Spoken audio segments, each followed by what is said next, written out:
hopefully you guys are all having a wonderful Sunday. Whoa, my goodness, things just went crazy right there. But anyway, if you don't know who I am Tarot with Kittens, Weights, and Tarot. And you can find out a little bit more about me by clicking on the links down below, checking out my website, kittensweightsandtarot.com. And yeah, so today we have, of course, our weekly reading cooked up for you guys and our meditation as we always do towards the end. But I did set out a poll for everyone what you wanted the theme for this week's live chat to be. And it came down to a couple of votes, taking in account all of my YouTube members, which love you guys, and all of my patrons, love you guys too. And you guys, my subscribers, all of the people that were able to vote on the public poll on my YouTube channel page. So it looks like we're going to be doing some paranormal stories, and maybe it's because people seem to be gearing up early for Samhain and Halloween season. Who knows? But oh, you know what? Maybe I need my bone for this. Guess what? So we were out on a hike yesterday, and we came across a couple of bones. You guys can actually check those out over at AZ Off Grid on Instagram, so at AZ Off Grid. But I found this mule deer leg bone, and I also found we also found the neck bone, possibly from the same mule deer. I don't know, but here it is. Ah, and you know, yes, I am Little Miss Bone Collector, but I love working with bones. I love working with animal medicine. I love tapping into the energy, the spirit of the animal, what it has to teach us. How can I honor it? You know, all of those things. So yes, this is why I have a plethora of bones. And every time I come across a bone, I'm like, yes.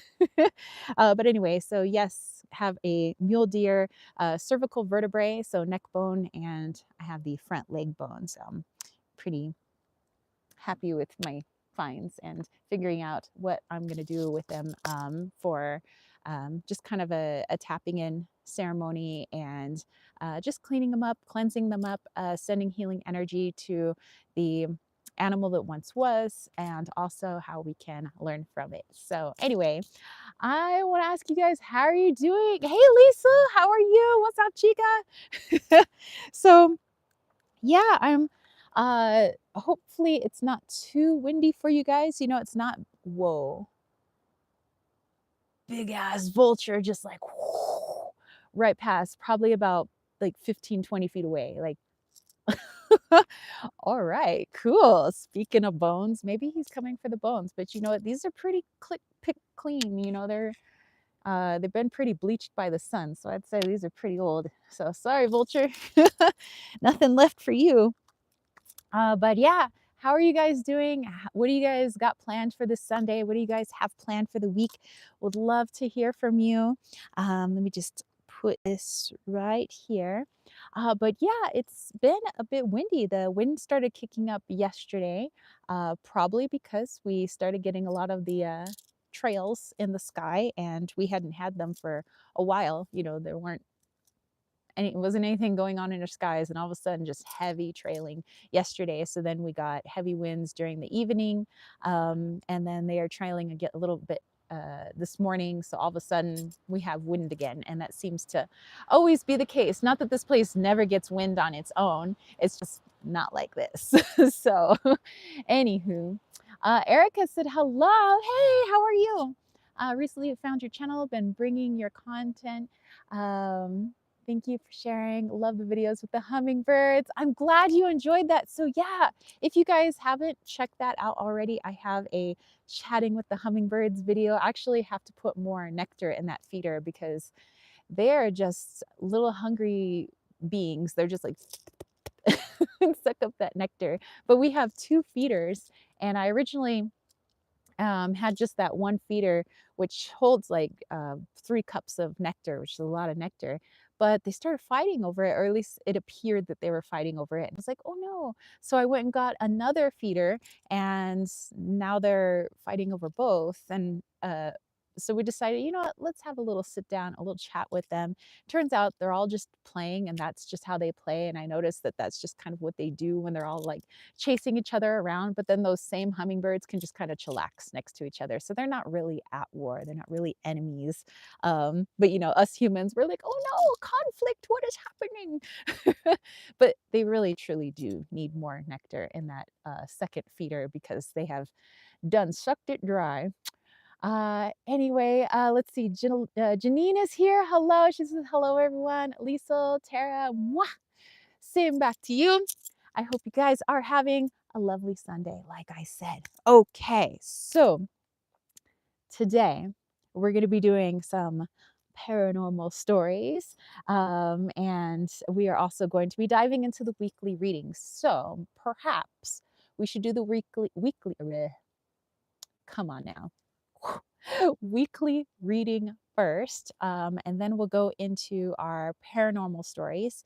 Because, yeah, you know, I've been hanging out with spirits and all kinds of things unexplained since I was a little kid. And although I know that we all have, as all dimensions just kind of overlap like an onion, you know, on top of one another, some of us are just more sensitive to that than others. But that doesn't mean that people can't help to sensitize themselves, to open themselves up to that world. So I don't believe that there are people that are any better than other people. Just some people are just a bit more practiced, and everybody can of course practice. So yeah, we'll do some paranormal stories. I think they'll be fun.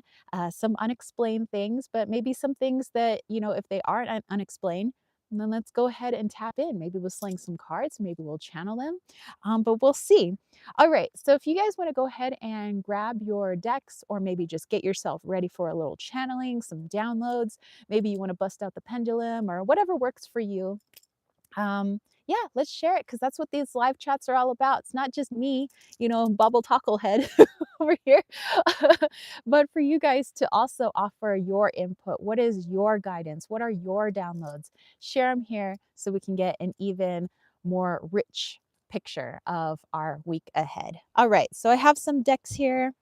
I have the Divine Muses Oracle and the Santa Muerte Tarot, been called to work with La Santísima, Memento Mori Oracle, and I also have the Boo Tarot because it's adorable. Oh, and I have one more. I have the Mildred Payne Secret Pocket Oracle, which looks just like this. So it's just a simple little deck. And just crystals wise, I decided to bust out as of yesterday, and I'm still feeling like I have to work with the energy, my rhodochrosite egg. So I like rhodonite, but I also love rhodochrosite. I feel like rhodochrosite has an even more, I don't know, like divine mother, heart chakra, but to the max, you know. I would say rose quartz on steroids, spiritual steroids. That's what I feel like rhodochrosite is. And I've been really feeling like I need some heart healing. I need some, you know, just groundedness and aiding me and connecting me to my higher self, all that good stuff that we need. So I have my rhodochrosite since yesterday. I'm going to keep jamming with that today. Let me know if you've got certain crystals you're feeling called to as of late. Yeah, we'd love to hear. Yay, everybody just saying hello to one another. Excellent. All right, so let's go ahead and bust out. For me, I have the Santa Muerte Tarot. And let's see what mi madre has to say about our week ahead. Lisa says, I have Tarot of the Divine. Excellent. Okay, so what is our week ahead looking like? What do we got going on? Of course, if we turned on the mainstream media, they'd tell you that the apocalypse is just about ready to happen. Everybody get scared, hunker down, get into that root chakra, pay no mind to those upper chakras. Don't listen to the higher self, of course. You know, Everybody's got agendas, both positive and negative. Of course, I have an agenda, you guys have an agenda, everything has an agenda. Agenda isn't a bad word. It just means their focus. My agenda, I want people to be able to find the power within themselves so that they can guide themselves so that you guys can be free and sovereign beings. I have an agenda, everybody's got an agenda, but we just have to be discerning of what that agenda is. Alrighty. Let's pull these cards here. Okay. Santa Muerte.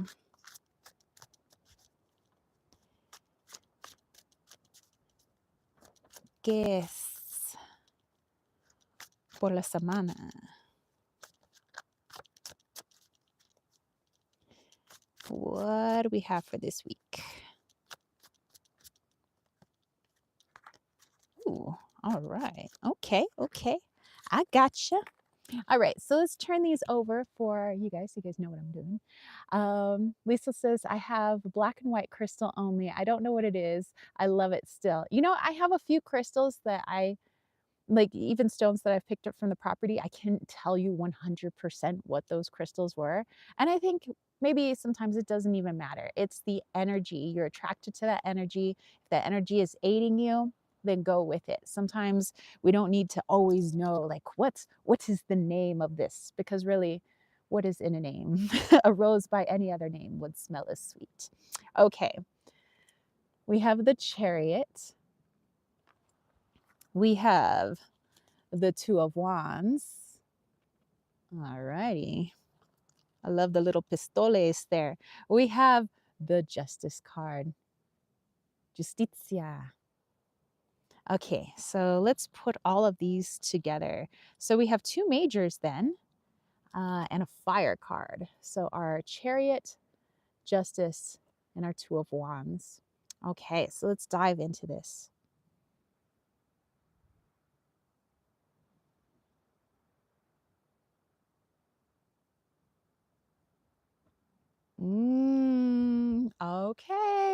Okay. So it seems like discernment is the word of the week.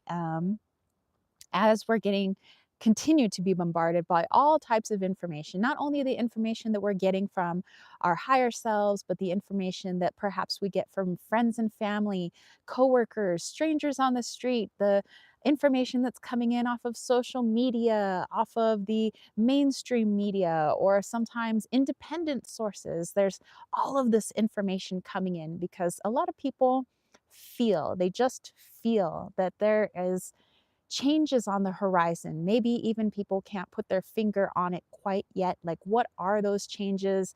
Sometimes it feels like the changes are within themselves. Sometimes people are feeling like there's these global changes that are going on, or possibly just some sort of unrest within their country. But whatever it may be, this is a time for discernment. With so many sources and avenues of information coming your way, this is a time to find peace within the self. Find time to really settle the self, for you guys to ground yourselves, for all of us to ground, to connect, whether it's in the form of meditation or just some quiet time for you to really check in. How do I feel right now? How do I feel with all of the information that's coming in? Do I feel anxious? If I do, where is that stemming from? If I feel joyful and relaxed, cool, but where is that stemming from as well? It's always good to check in. And if you are feeling quite a bit more ungrounded this week, then we have to look at why. Is it because the attention span has been, diverted from here to here to here to here, listening maybe to too many outside sources and not enough inside sources? Whatever it may be, this is a time for checking in, discernment. How much of what is going on is freaking out my ego? And how much of this going on is actual messages coming in from your higher self, which is the all. We are all connected to source. We are source. Source is not something that is outside of us. Source is right here. Our entire, like, everything, entire existence is right here. It's inside of you. It is you, but it's also your neighbor, it's also your friend. So, discernment. Let's go within this week. Connect to the higher realms, the highest version of yourself, the one that is unencumbered by what's going on in 3D, that has no attachments to traumas or programming. That's the one that we want to be listening to. All right. Okay. Well, I'll definitely keep that in mind for this week. Let's see. Let's go back to what you guys are saying here. Um, Erica says, when you shuffle your cards, do you wait for a card to pop out by itself, or do you pick one off the top? Um, I don't know. I don't really have like a set way that I shuffle the cards. Sometimes if a card flies out, but it doesn't feel like that's part of the message, then I won't read it. Sometimes it feels like, oh, that's definitely part of the message, and then I will. Sometimes I just go until I feel I need to stop shuffling, and then I either take one off the top. Sometimes I'll take one from the middle, the bottom. It's really just kind of, I don't know. I just kind of go with feel, which feels right. But I don't think I ever do it the same way twice. Like sometimes I'm always just like pulling from the bottom, or I'm just mixing it up. But yeah, I'll just go with the old feels. Michelle, hey, how are you, girl? Lisa says either way is cool, Erica. Janine says I shuffle, then just pick one that my eyes go to that is sticking out, or sometimes if one randomly falls out. Yeah, that's cool too. Yeah, I think it's up to each and every reader. Just go with what feels right to you. Some people, they love to cut the deck, and then, whatever card is in the middle, which what card do we have here in the middle? We have the One of Wands here, the Ace of Wands basically, which yeah, go with what suits you, I think is the message there. But um like I know sometimes James loves to check, like sometimes he'll pick one from the middle, and sometimes he'll check like what's on the bottom, to see like if there's more clarification for the reading. Lisa says, I drew the Page of Wands, enthusiasm and playfulness. And that's something definitely we need to incorporate this week as well. If let's say we're being bombarded with a lot of, in our reality, doom and gloom, a lot of negative polarity. And remember, everybody's, just due to our programming and just the way that we see the world differently. We all perceive the world quite differently. So, maybe some of us are seeing like, wow, there's a lot of stuff going on. In which case, we're going to need to balance that. So let's balance that, yeah, with some lightheartedness, some playfulness. Go out and do things that really raise your vibration. And that's not to say ignore, the negative polarity, like ignore the darkness or fear it or run away from it. It's to acknowledge it, understand it, learn from it. But you know what? We don't want to wallow in it. Let's also do something that helps to balance out our light with our dark. So yeah, very cool. I dig it. Okay. All right. So we wanted to do some paranormal stories. Okay. Uh, and let me know if it gets too windy on the microphone for you guys. I will be more than happy to try and head back there. It might be a little bit less windy in that little grove, but we'll see. Okie dokie, where do I even begin? I have like stories for a lifetime, basically. Okay, so let's see. Do I talk about, let's see, stories from my childhood, from college, from stuff that's been happening here on the property? Actually, you know what? I'll leave it to you guys. This is a live chat after all. We're all just hanging out. So, yeah, I have tons of stories from childhood. I have a lot from my college years. I have several stories from back when I was teaching high school, which was about 15 years. And I have stories from here on the property, here in the mountains. So yeah, where would you like me to start? I leave it up to you. I I was just feeling like oh, what was her name? Miss Cleo. I felt like Miss Cleo there for a second. tell me now what you would like me to start with, you know. Oh, oh my goodness. Lisa said, ha, the fool showed up on the bottom of the deck. Beginnings. Hell yeah. I love it. Love it. I'm all about these new beginnings going on. Astrid, hello. Says hi everyone. Hi Tara. I'm using the Anna K indie deck. Amazing. Excellent. I never owned the Anna K, but I do remember thinking it was such an amazing deck every time I'd see people using it. So fabulous. Okay. Alrighty. So as people are coming on in, again, I was saying we're going to be going into some of our paranormal stories, but I have several places that I could start with you guys. Like we could start with some childhood paranormal stories. We could go into the college years. We could go into the teaching years. We could even go into right now what is occurring here on the property. But let's see. Astrid says, it's amazing storyteller. Okay, so let's see. You know what was popping in right now? There was one story. It was actually from when I was teaching. And so maybe we'll start with that one. Okay. Alrighty. Um, let's see. It probably doesn't matter the year, but I had a bunch of EL students and I had ninth graders at the time. And I remember I was in the portables. Portables are when you're not in like a solid building. It's like one of those structures that's either on wheels or it's just like held up by cinder blocks. You know, it's a portable. So I was in a portable classroom. And so there was like a little ramp that came up to the door. So it was easy to hear when kids were coming up to the door because you hear the ramp and it literally like shakes the whole like portable as they're coming up the little ramp and then they knock on the door to come back in. And my students were doing silent reading at the time. So they all had their library books. And I was just, you know, whatever I was doing, I don't know, something at the front of the classroom. And there's a knock at the door. And one of my students says, oh, miss, you know, I'll go get the door. So I was like, oh, okay. So they open the door and they look around. And they're like, miss, nobody's there.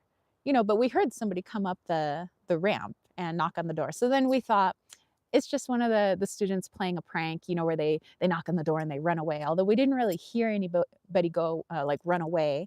Otherwise, we would have heard sneakers. And the portables were out near the basketball courts, so it's like a big open area. It's kind of easy to see if a kid's running off, you know, playing a prank. But you know, my logic mind was like, oh yes, it's just probably one of your friends, you know, you guys just playing, you know, you know, knock knock, who's there? Nobody. um, Janine says, I love Anna K. Pondered on buying it, then missed out on eBay. So expensive now. I know, right? It's crazy. There are certain decks where it's just like they've gotten crazy with like the price at the moment. So anyway, um, my students go back to reading. I'm back at my desk. About 30 seconds to a minute later, just knock, knock, knock, knock on the door again. And another student gets up, miss, I'll go answer the door. All right. And they go, nobody's there.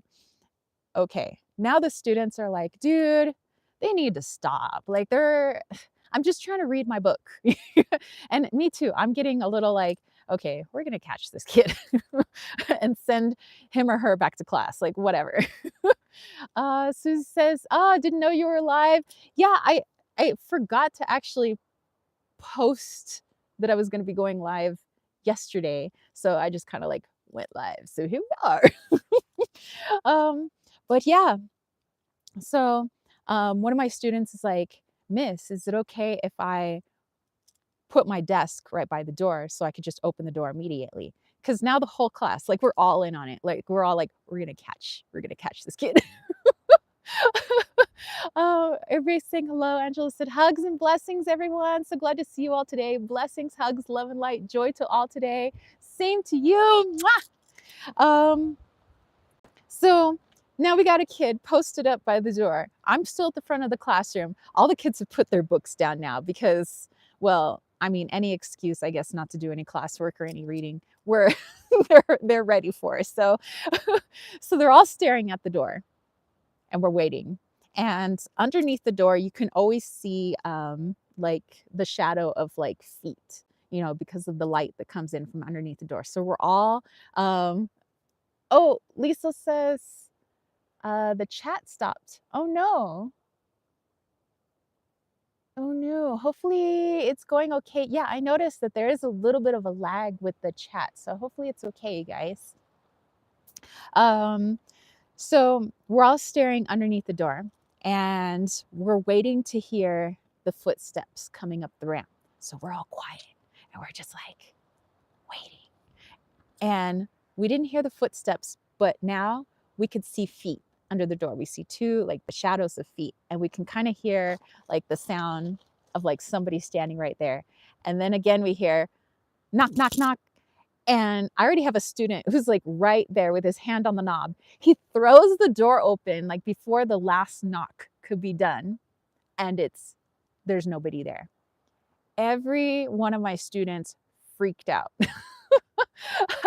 And like I said, at the time I had a EL and ninth grade students, but that was a class full of EL students. And so I have students from all over. I had students from, you know, Afghanistan. I had students from Pakistan. I had students from Turkey, some that were from Mexico, and I had one student from China. And they're all sitting there, and all of them are doing whatever prayer to like whatever their religion is. And they're like, oh my gosh, miss, this school is haunted. We've heard about the hauntings of this school. And I was like, yeah, yeah. I was like, but you know, I was trying to tell them because I wasn't freaked out by ghosts at that point.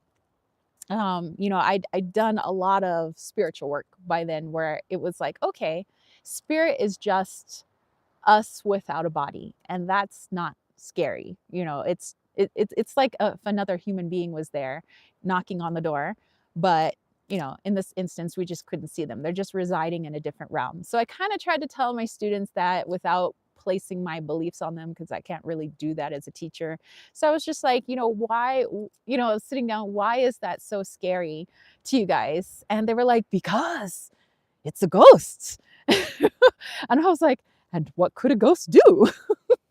And they're like, well, it could make scary noises. I was like, and what else? They're like, it could be scary. And I was like, but could a ghost hurt you? And they're like, well, if it was a poltergeist. I was like, well, even then, it can't really hurt you. I was like, but if you really truly believe something can hurt you, maybe it could, but nothing can really hurt you without your permission. And they were like, so I was like, so all a ghost can really do is go, blah, blah, blah, blah, blah, and that's it. Like, so why would we be so scared? In which case, I was like, sometimes maybe we know these ghosts. Who knows? If that was a former student, let's welcome him in or not welcome him in. I don't know. And then one of the kids, and then the kids start joking around. They're like, dude, miss, what if it's a ghost from detention? And I'm like, so we're making jokes, you know, and it was kind of like the joke for the rest of the school year. Anytime we heard an unexplained noise, we said it was the ghost, the kid from detention. We said it's the kid that never made it out of the principal's office, you know. But you know, so, but there were a lot of stories, especially from that one particular school where I got to be an EL teacher. But you know, let's see. Susie said, Lisa, that is cool. That is my tarot card with the magician, because Lisa had pulled the Wheel of Fortune, which was on the bottom of her deck. Very cool. Very cool.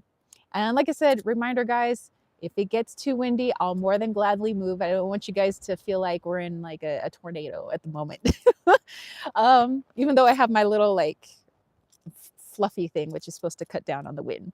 Okay, so Lisa says, I think the kid from detention might worry me too. Like, what did that kid do? You know?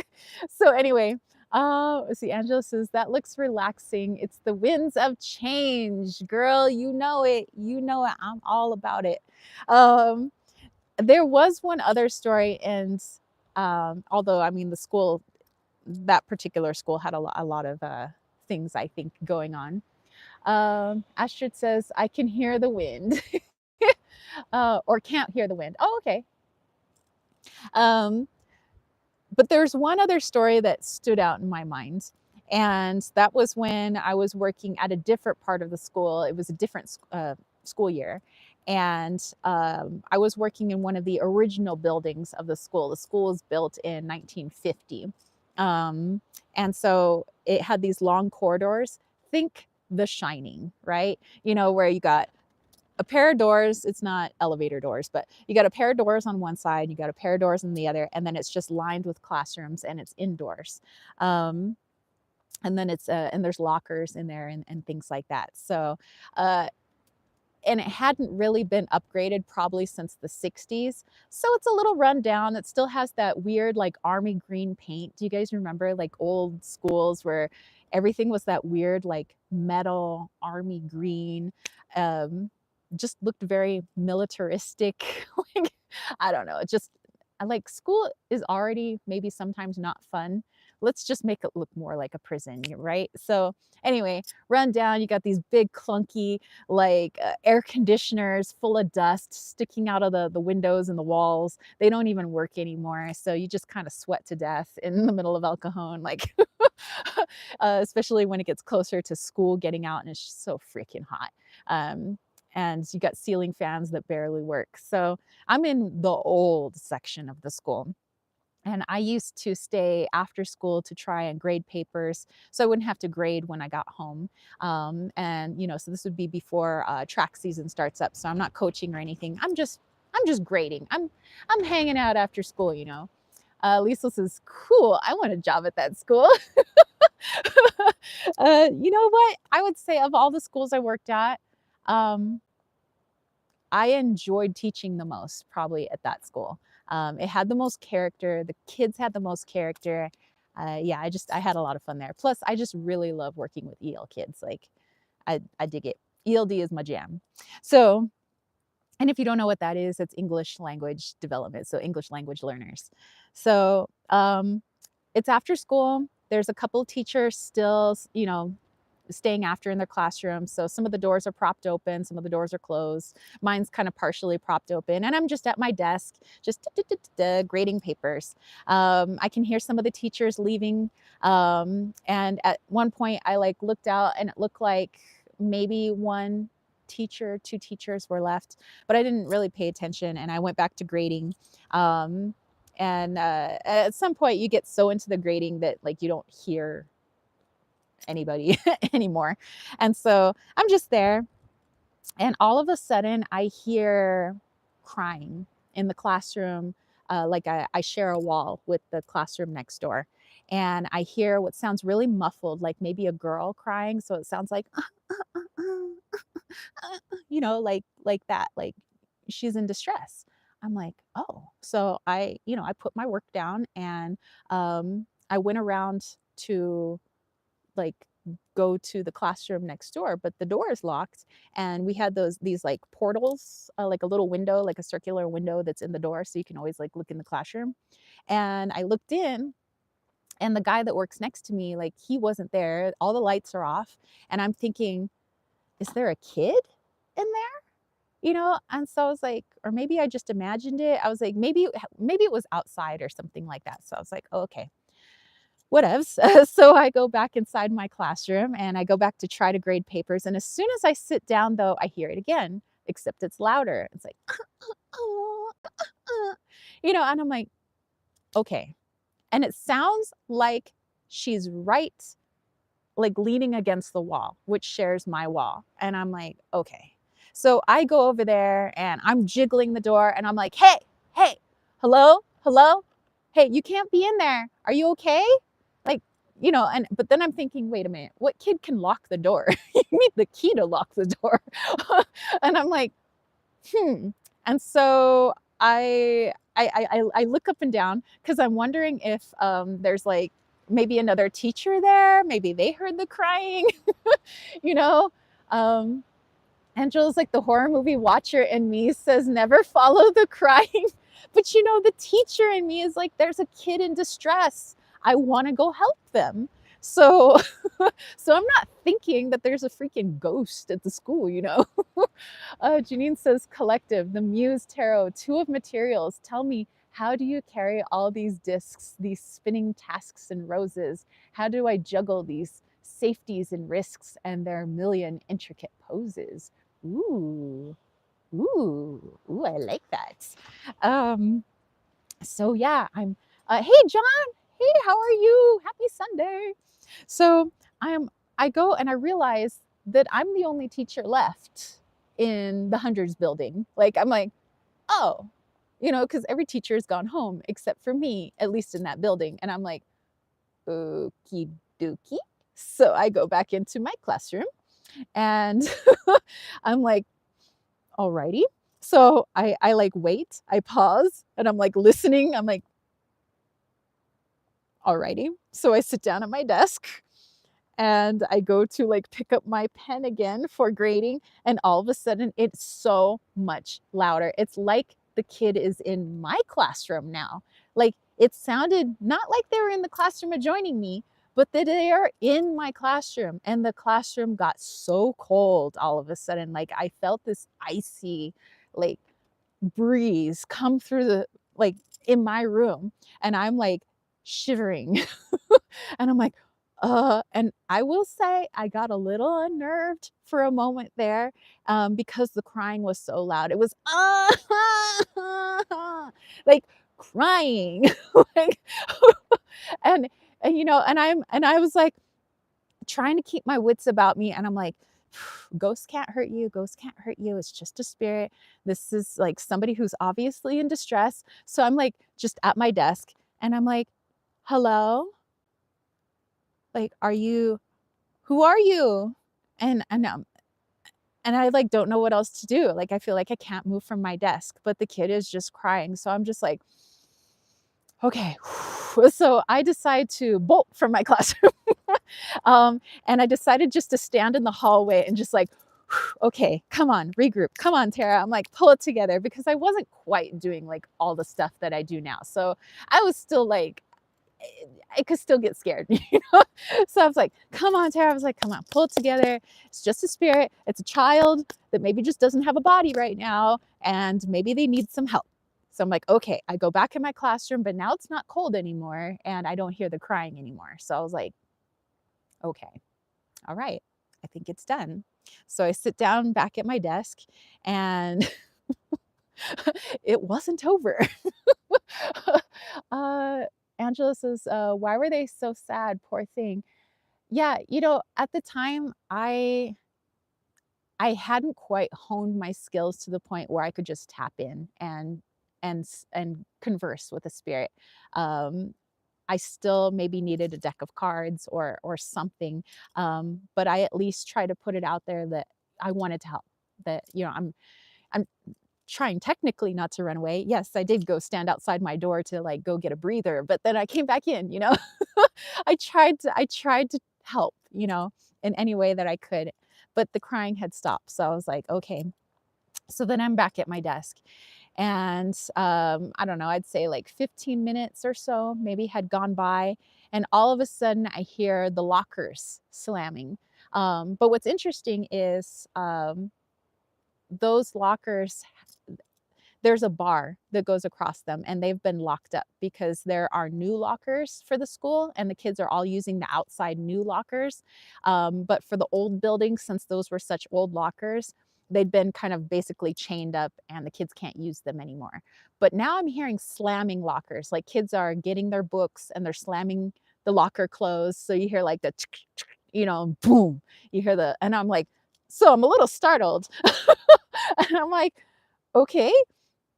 And so I'm like, I don't know what to make of it, but I can hear kids talking. So I could swear that there's kids in the hallway now. Yeah, kids in the hall. Yeah, so there's kids in the hallway now. I can hear their sneakers. I can hear laughing. I can't quite make out what they're saying, but it's like, ah, ha, ha, you know, and they're just like having a good time, you know, going to their locker, slamming the locker door. And I'm just like sitting there, and I'm like, okay, okay, I'm going to go out there because maybe it is kids out there. Like maybe somehow they came through the locked doors because they lock them after school and they're not supposed to be in the buildings. So I think that maybe there really is, maybe it's not a ghost this time. Maybe there really is just kids out in the hallway. So, and there's a whole commotion. It sounds like maybe 5, 6 kids, in the hallway laughing, playing around, slamming the locker doors. So I'm like, okay, I got to send these kids home or go somewhere. But you can't stay here. You don't have to go home, but you can't stay here. So I go and I open the door again and I look out in the hallway. And as soon as I do, all the noise stops and there's nobody there. No kids. The lockers are still locked with the chain and the bar that they've been locked with for years. And I'm like, all right. And as I'm standing there, the 2 doors burst open. I thought I was gonna have a freaking heart attack because it's so loud. The 2 doors, boom! But it's the cleaning person. It's one of our janitors. Like for real, not a ghost. So like the janitor comes bursting through, but it's right when I'm like, because I just realized that like all kinds of stuff is going on right now. and, and then the janitor comes in and I'm like, holy shit. And I was like, Maria, you scared me. Oh my gosh. Like, and she's like, oh, like, lo siento. And I'm like, no, it's okay. And I tell her what happened. And she's like, She says, yeah, yo comprendo. She says, I understand because she says, when I'm working here at night, she says, you hear all the kids that used to go to school here. She says, I don't think anybody ever died at this school, but you can hear them. And she says, and because I get really, a little scared because I work the old buildings, she says, I always play my radio really loud. And she says, and I listen to the radio, and she's like, and I just kind of jam and I try to be in my own world. And I feel it like lifts them up, and she says, and so they don't really bother me. But yeah, she says, the 100, the 200 and the 300 building, the oldest buildings in the school, the most activity. And I said, yeah, I heard a little girl crying. And she was like, oh, you heard the Llorona, like Lloronita. She says, yeah, I hear the little girl crying. And she says, yeah, I hear her. She's like a part of your room and the teacher's room next door. She goes, yeah, I've heard her a lot. I don't know what her problem is. I tell her, may Jesus be with you, And she's like, I don't know. And I'm like, wow, cool. All right. Well, at least I'm not crazy. That's great. So I just work in a haunted school. Cool. I don't mind. Oh my goodness. Okay, let me go back to your comments here. I missed some of them. Let's see. Angela had said, you don't juggle, you dance with it and hope you don't fall down. Yeah. Diamond said, hi, Tara. Happy Sunday. Would anyone pull some cards on the job that's going to hire me? Need some direction. Liesel, Susie, Janine. Ooh, for sure. Good to see you. Good to see you. Janine said, Susie, not sure. You need astro guidance, but for you, Carnisaurus astrological cards, the house of work, Aquarius, higher view, the moon, emotions, and the gate. Angela said, hello, Diamond. Welcome to you. Welcome and blessings. It's so good to see you. Susan said, have faith in yourself and trust the process. I'm right where I am supposed to be. And that was for Diamond. Very nice. And that was from the Wilder Ones. Susie says, that doesn't help much. Oh, I think it's a good message. Lisa said, the deck spat out the Knight of Wands, rebellious, maybe on the bottom of the deck, the sun. Ooh. Erica says, did you scream when the janitor came through? I didn't scream, but I definitely jumped and felt like my heart literally jumped out of my chest. I literally thought like my heart was like, ugh. And just says, I'm doing better than yesterday. One of my Gaia statues broke yesterday. Part of her leg came out. Oh no. Perhaps, perhaps she can get fixed. John says, couldn't have been trapped energy. Kids are so vital in everything. They experience is so important. High energy just soaking into the concrete and steel. I know, right? That's what I felt like. Sometimes the kids are so in touch with their emotions and they're so full of energy and life. That yes, I do feel like they leave energy signatures or imprints and things. So sometimes I think maybe it could be pieces of their spirit, like fragments. It could very well have been whole spirits. Could have just been residual, like if somebody played play like on an old tape, so you're just really hearing the past. Um, so yeah, it could have been any number of those things. But I do have one more where I didn't, I wasn't there directly. So I don't know if it's an exaggeration or what. So it's basically a secondhand source, but from, again, the janitor that I trust. And it was corroborated by, or sorry, yeah, by another teacher that I trust. So they both had the same story, separate of each other. So I'm like, okay, maybe there's something to it. But I'll share that one too, because that one was a lot more interesting than I think my experience. Diamond said, Lisa, is the Knight of Wands a person? Susie saying, thank you, thank you. Angela said, it was just us three. She said, but I love haunted places. My grandparents had a house built in Nebraska.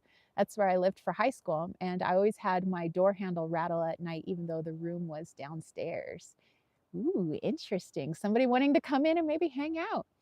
Angela says they don't believe in ghosts, but I try to tell them we have a ghost. And they said ghosts can't live in a new house, but it kept happening. I said, if you're a spirit, then you can stop jiggling the door. Yeah, right? You could just have a conversation. It's just basically disembodied. I mean, it doesn't have a vessel anymore. So yeah, you still hold a conversation. Diamond says, I'm getting to know a new guy. Ooh, and Angela said for tonight, it quit that night. All right. Diamond says, anything on him per se. And Angela says, when a guest borrowed my room, she came and got me and said the door was moving and told my grandparents. I sat up that night and said, none of the doors are locked, right? Erica said, this convo is timely. When I was younger, I used to see and speak to my grandparents' spirit.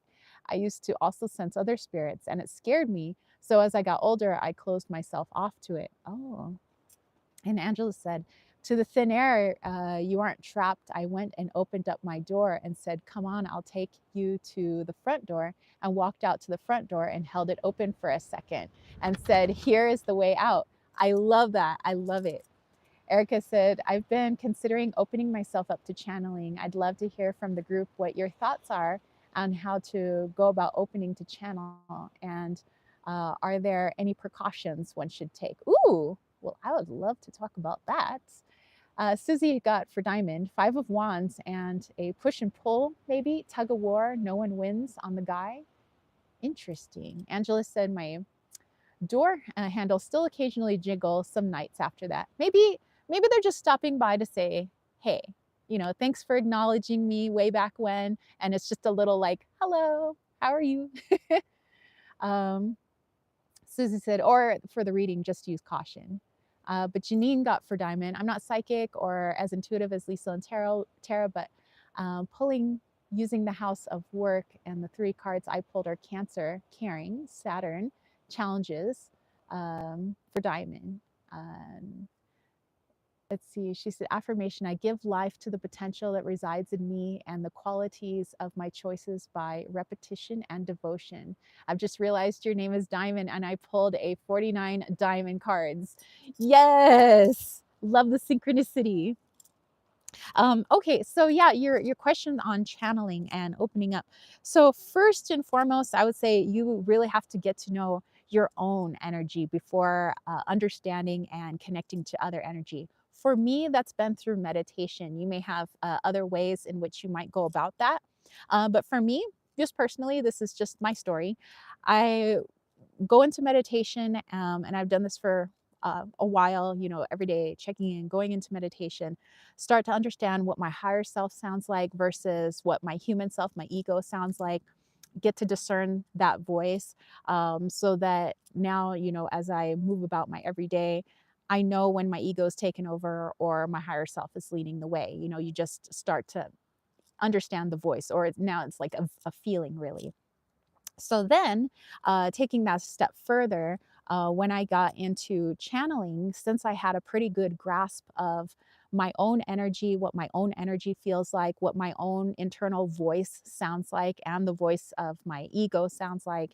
Now, when I feel spirit, um, I know that that's not my energy. It's an energy that's foreign, it's different from mine.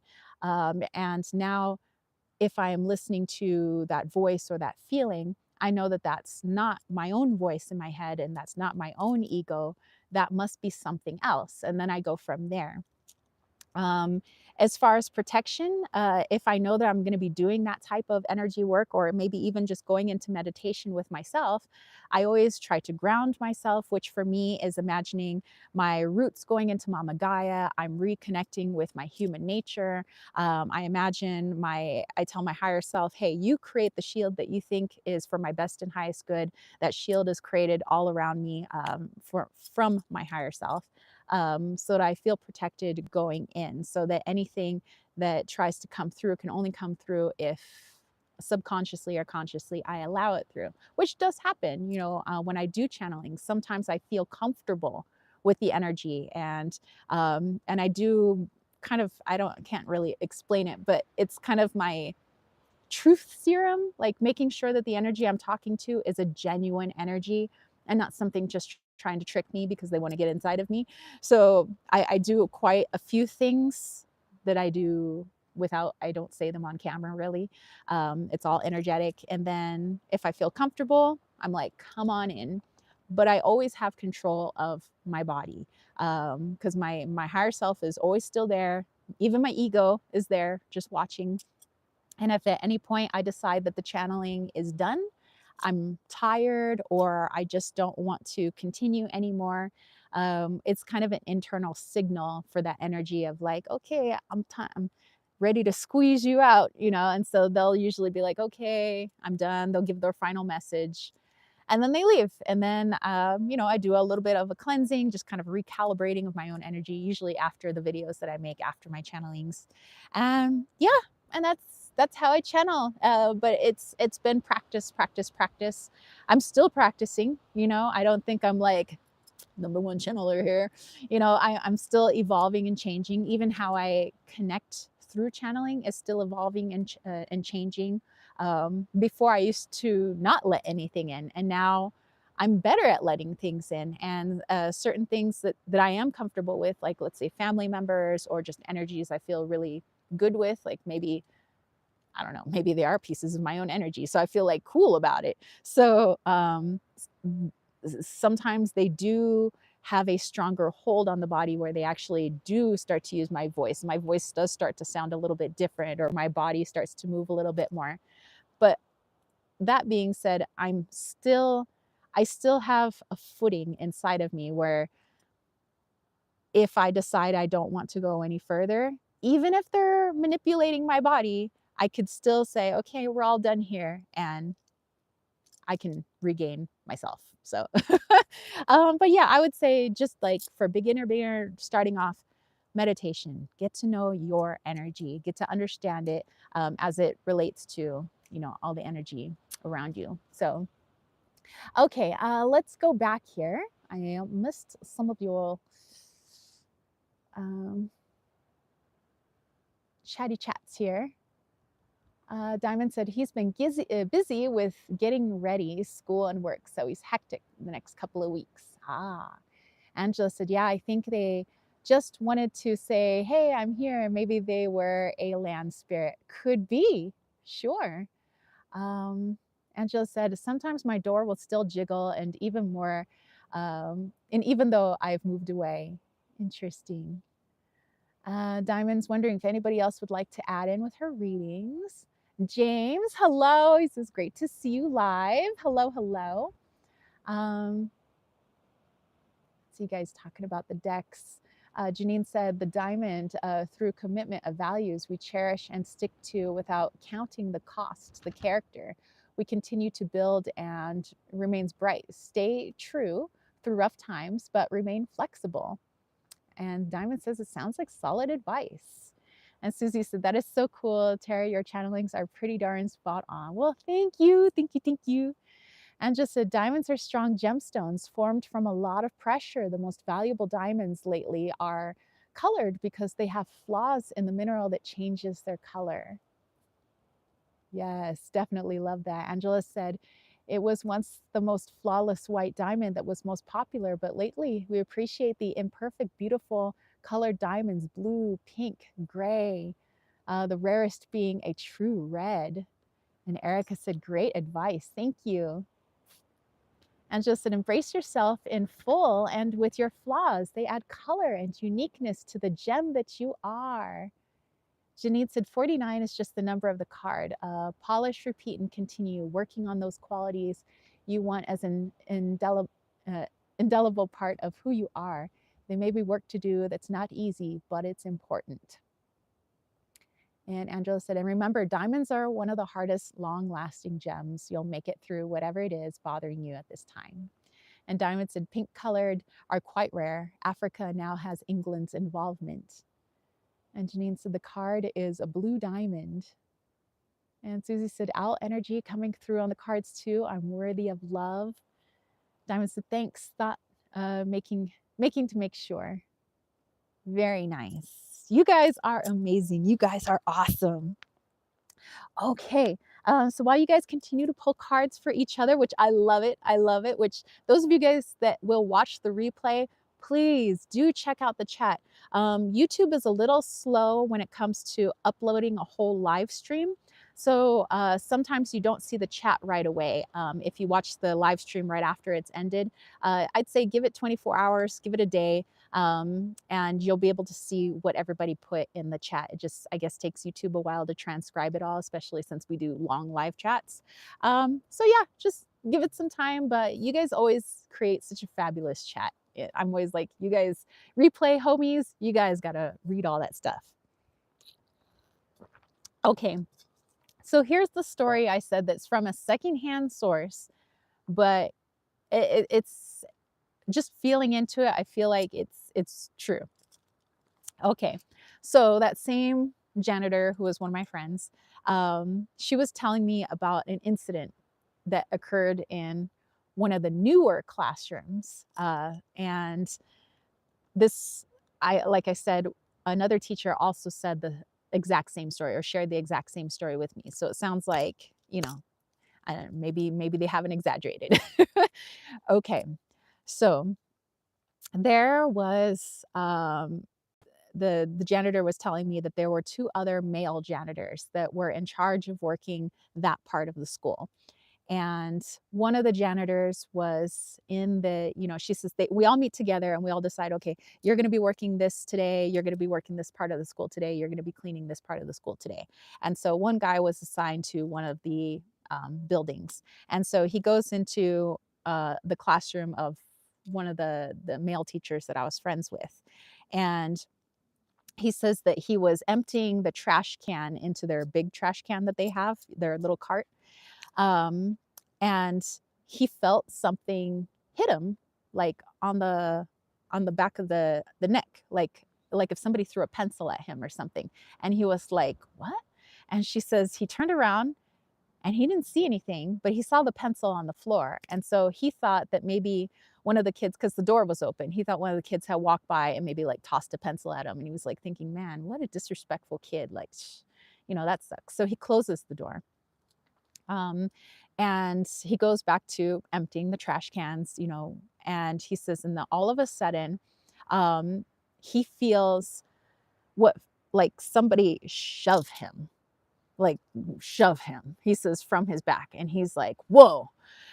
He says, and he got freaked out. So he froze for a moment. And he says he turned around, he didn't see anybody, but he freaked out. And he was just like, and he didn't know what to do. And all of a sudden he saw a stapler rise up off the desk and get tossed right at him. He says the stapler like nearly missed his head. And he was like, they don't pay me enough for this. So he says he bolted out of the classroom, and he ran to the head custodian and was like, I am not working that classroom anymore. I am not cleaning that classroom anymore. Whatever's in there tried to hurt me. It shoved me. It threw a stapler at my head and nearly missed my head. I got a pencil thrown at me, but I'm not sure if that was actually a kid or if that was actually something that was in there. I don't know. And he says, but if I go back there, I'm not going without another janitor with me. And so they were like, okay. We'll send another janitor in. And so the two went in there, but of course they said nothing happened with the two janitors in there. And so they thought that he was just making it up. Okay. So then the teacher whose classroom that is, I spoke to him. I didn't tell him that I heard the story from the other teacher, or I mean the other janitor.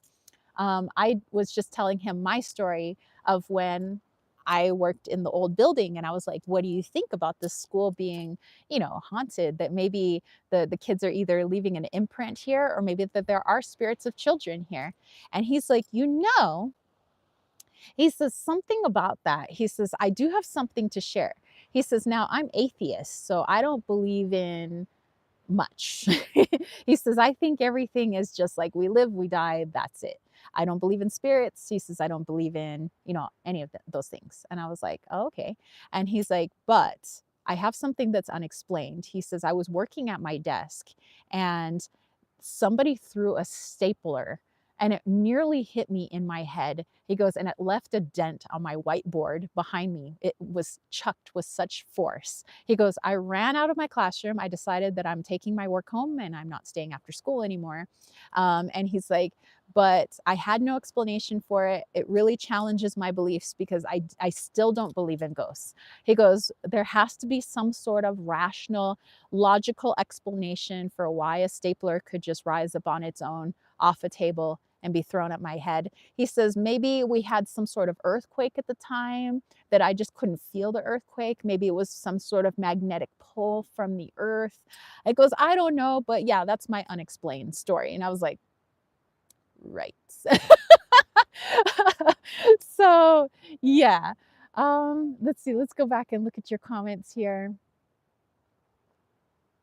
Do, do, do. Diamond says he would be a Cancer and owls are good luck. Angela says, I'm so glad I bumped into this live today. You were all amazing. I agree. You guys rock. John says, I agree with what you said. I'm going to be a little slow today, probably miss saying things. I want to, things I want to. I'm just in the middle of some things. Hey, no worries, John. No worries. You do you. We'll be here chitty chatting. Susie said, Cancer, fiercely protective of his home and family, Diamond. And oh, that was for Diamond. Diamond says, is he worthy of love? Yes. Diamond says, I'm a Pisces with a Sagittarius rising. Susie says, I have reevaluated the Five of Wands. Just move slowly and with caution, but not because he has a bad energy. Build the friendship first.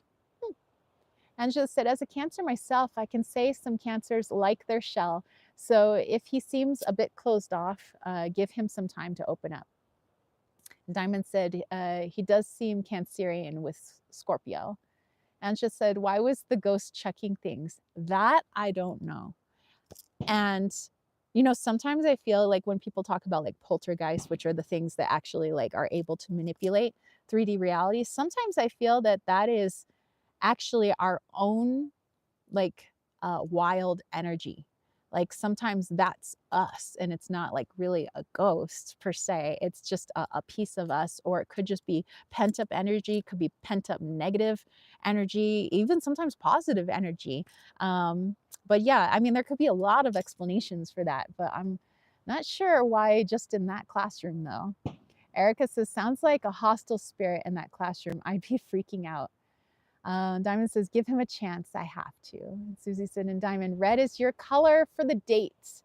Angela said, the person who works at daycare and me would have said, hey, you knock that off or you're going to hurt me or someone else. Knock it off or go to timeout.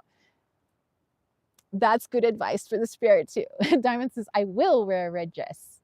Angela says, oh, good idea. Red is a beautiful, passionate color with lots of fire and energy. Will keep your energy up. Might make you want to eat and drink more, as red is known to increase appetite. That's why. restaurants use lots of red. So watch the alcohol. And Susie said that, or Diamond said, Susie, that's great, comforting. I really am open and talkative. And just as well, if there are poltergeist pieces of me anywhere in the world, I call them back. There you go. And John says, what we don't acknowledge will make itself known. This is true. This is very true. And it's, there's light and shadow and everything. So that's also helping us to open up, to grow, right? Diamond said, I need a job that allows me to be honest and open. Ugh, I need to ask the new guy to help me since he's going for a managerial position. Interesting. All right. So let me get another drink of water here. Oops. All the little ants want to drink my water. No, I said no. Go over to the well. There's water for you guys at the well. We literally made a trench for you guys.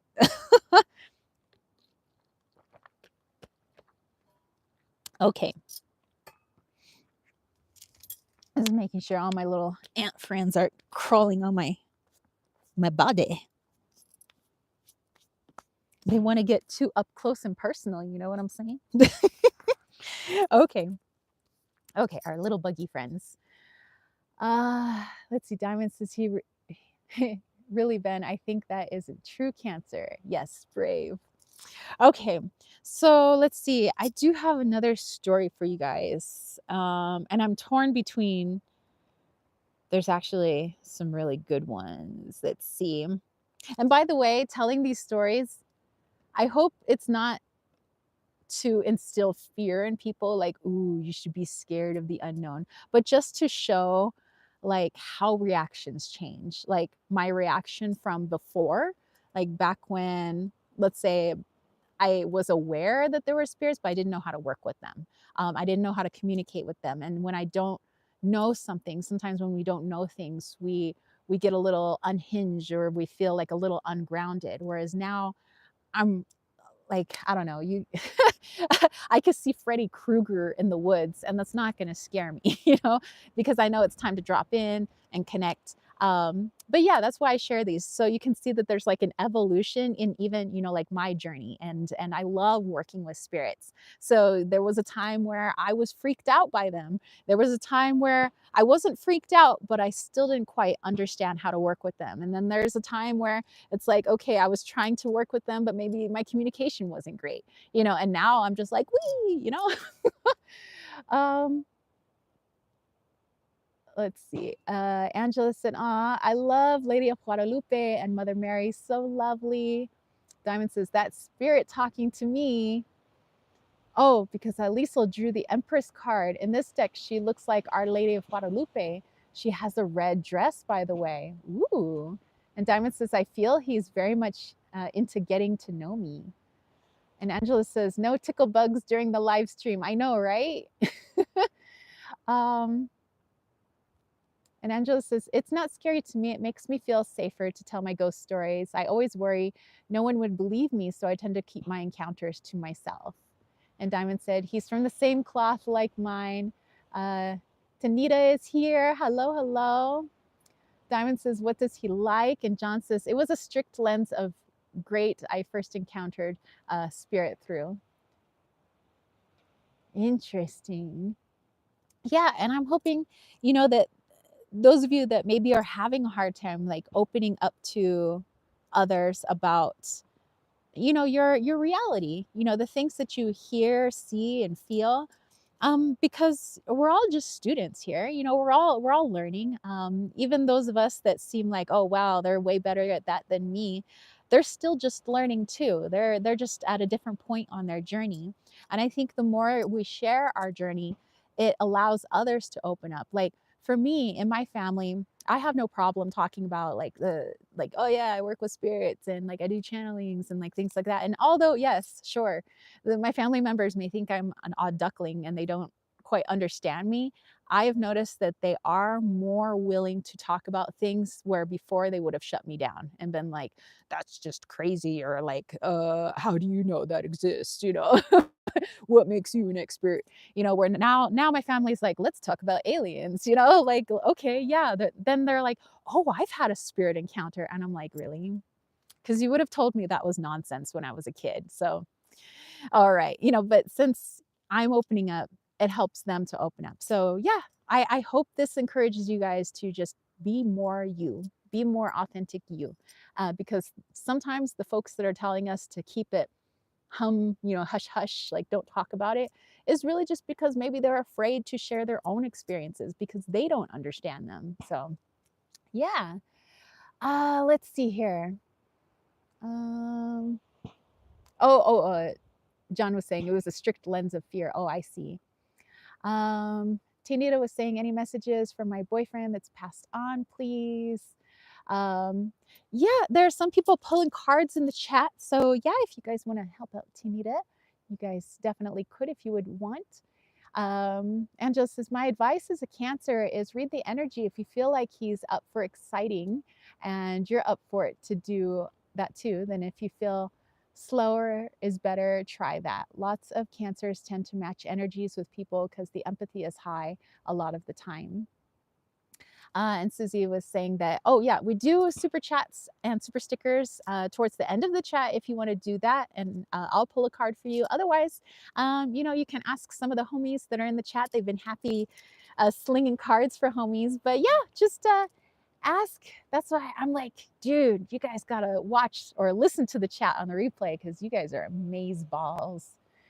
Angela says, I saw a shadow person in a church waving its arms, making a fool of itself near the priest. Then it looked at the wall and made an oh God posture, and it was gone. Not sure what it saw, but someone got tired of its shenanigans.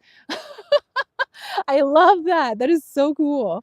Okay, so let's go further back in my journey. Let's go back to when I was younger, maybe when this stuff actually still scared me, just because I didn't know really what it was. I didn't know how to deal with it. And when I tried talking about it, people in my family just like said I was making it up, which doesn't help, telling a kid that they're just making something up and not really looking further into it or looking with your heart space or your higher self is just, in my opinion, going to cause more fear in that child, more fear that what they're seeing maybe either is a figmentation of their imagination or nobody else can see it. And therefore it's even scarier. So they just shut themselves down maybe. And that could be one reason some people just they're like, I'm not doing ghosts anymore or anything else unexplained. So who knows? But yeah, let's go back to childhood and I'll share one with you guys. Susie said, 10 of Pentacles for Tanita. Worth exploring this. Ooh, thank you, Susie, for pulling a card. Angela said, it was so weird at first. I thought it was the priest shadow, but I realized the shadow didn't line up with where anyone's shadow were cast. And Erica said, Tara, that was my experience as well. Yeah, dude. Okay, this is my favorite one that I love to tell. And sometimes I would tell it to my students around Halloween, just because they all want to tell ghost stories or whatever. But okay, so let's see. Diamond says, Tara, I had asked if you would channel Paul Walker. I think it would be relaxing. Me too. I mean, I put it on the list. We have quite an extensive list, but Paul Walker would definitely be one I think I would like to channel because I did connect with his energy at one point, like way back when. It was unintentional, but yeah. And oh, you could check it out. I did a video. It was like what did I call it? Paul Walker's in the title. So if you just put Kittens, Weights, and Tarot, comma, Paul Walker, I think that old video will come up. But it wasn't a channeling. It was just like he had like popped in and it was like kind of like out of nowhere. But yeah, I think a future channeling on that is a great idea. So thank you for that that suggestion. Susie said that would be great. Okay, so okay, here we go. So the story. I was probably in middle school at the time, and I had decided that I liked sleeping upstairs in my mom's old bedroom because this was my grandparents' house that my parents were renting. Um, So I was sleeping upstairs in what would have been my mom's old bedroom back when she was a teenager, instead of my room downstairs, because I thought that my room downstairs, the bed was smaller, it was like harder, and like upstairs was a whole like queen size bed. There's more comforters, and plus there's a black and white television up there, which means that I could watch TV, and like nobody knows downstairs when I should be in bed. Oh, by the way, I'm gonna hold on. I'm gonna move this camera over because we're getting in the sun here. So give me just a moment. My apologies. So I put that there. We're gonna move these over. Do, just like that. I'm gonna move myself into this tree. Here we go. Okie dokie. Artichoke. Give me just one more moment.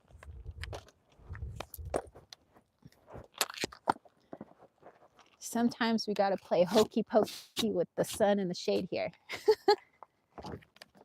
And you turn yourself around, you do the hokey pokey. That's what it's all about. Okay. All right. So, let's see back here. Diamond has to look up Lady of Guadalupe. Erica said, Liesel, what's the message for Our Lady of Guadalupe? Ooh. Angela says, should we try pulling cards on this encounter? Maybe they have a message. Ooh, you could if you would like. I think that would be neat. Okay, so middle school. I'm sleeping upstairs, and at a certain point, like everybody goes to bed at the same time. You know, my dad has to get up at like 4 in the morning. My brother and I have to get up at like 6 or 7 something morning for school. So my brother is sleeping downstairs with my parents, and my mom was the last person up because my dad and my brother were already asleep. So I can hear my mom still doing the dishes downstairs before she goes to bed. And so I'm upstairs. I'm watching 90210 on the little black and white television because I'm supposed to be asleep. um, and so I'm sitting there in bed, and I have the volume turned down real low so I can watch 90210. And all of a sudden, I hear my mom start to come up the stairs. And I'm like, oh shit, I'm supposed to be asleep. So I turn off the television, like I pull the covers up, and I like try to pretend to be asleep. I'm like, you know. So the house was really creaky, so it's when somebody's coming up the stairs, so you can hear the creak creak creak creak because somebody's coming up the stairs. The top stair is kind of broken, so every time you step on it, it makes a real like crank, sound. So I hear my mom coming up the stairs, and then I hear her coming down the hallway, and I hear like kind of her body or something kind of brush the wall as she's walking down the hallway. And I have my eyes closed, and I'm just like waiting in bed, because then I think I'm gonna scare the hell out of my mom. Oh yes, Tara had a plan. So my mom comes in, and she always kisses me goodnight, right? So she leans down on the bed because she's leaning over to kiss me, and I feel her leaning on the bed, and I pull the covers down, and I went, boo! And I open my eyes, and there's nobody there. And so little 13-year-old me is like, oh my God. And so I pull the covers over my head, and I'm just like under the covers with my eyes open, and I'm just like, please, please, if there's a ghost in this room, please go away. Please, I don't want to work with ghosts. I don't want to work with ghosts. Like, get out of my room. Please, please, please. Because this is back when I was like scared shitless when it came to ghosts, like, because I didn't know anything about them really. So I was just like, oh my god.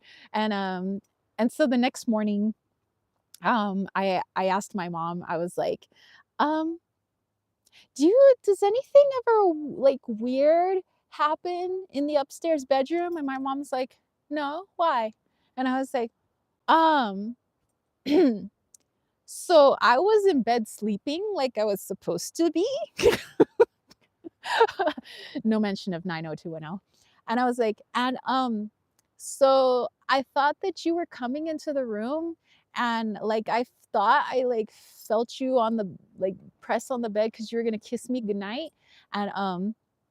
And I like wanted to scare you, but then you weren't there, and like then I got scared. So I was just wondering if that's normal. And my mom's like, well, phew, she says, you know, it could just be an angel. It could be your grandma. And she says, you know, that used to be my bedroom when I was a kid. And she says, maybe your grandma was coming in to kiss you goodnight. And I was like, could you tell grandma to like leave me alone? And my mom's like, well, Tara, you just, it's nothing. It's nothing. Just, it's nothing. Just forget about it. And I'm just like thinking, I don't think I want to sleep up there anymore. So I decided I was going to go sleep back downstairs in my old bedroom that's full of ghosts. Oh my goodness.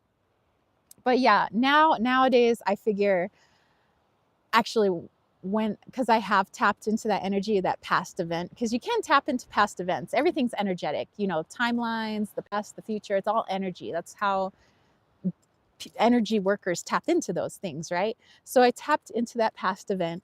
Turns out it was my grandmother. And I was just like, and my grandma thought it was hilarious. She says, I already knew what you were going to do, and I knew that this would get you to go to sleep. And I was like, it didn't really get me to go to sleep because I was scared. Like, you scared the crap out of me, really. It's just like, oh my goodness. Okay, so let's go back here. Edgar says, hey there, guys. How are y'all doing today? Hey, Edgar, you are just in time for some paranormal chit chat.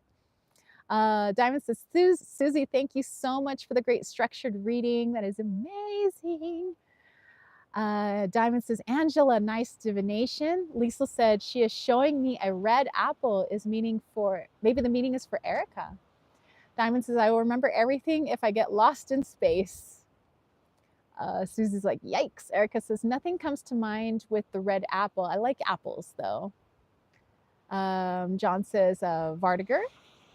And Edgar says, if I hear creaking and I'm alone, protection stone's gonna fly. Susie says, Lisa is resonating for me. Amas Veritas. Nice. Angela says, okay, I pulled cards for this encounter tarot, my Astro Matrix tarot. Ooh, okay, okay. You got the Hierophant upright, the Lovers reversed, and the Page of Wands upright, and the Queen of Pentacles upright. Very cool. Lisa says, Erica, I drew the King of Wands for you. In this deck, it is the Phoenix. Susie said, beautiful. Edgar's like, I don't care if it's grandma. A ghost is a ghost.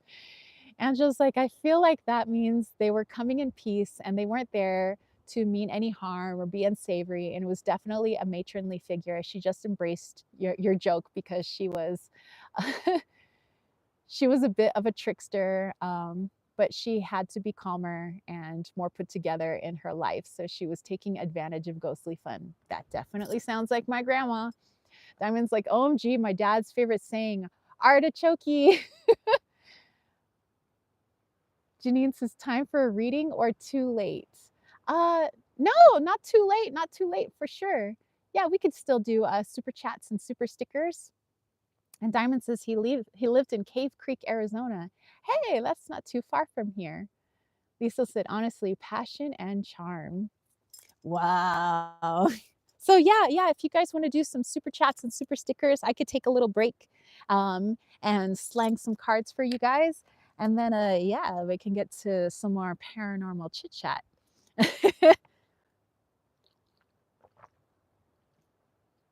Because I have stories for days, you guys, seriously. Let's see, what would be another good one for you guys? Should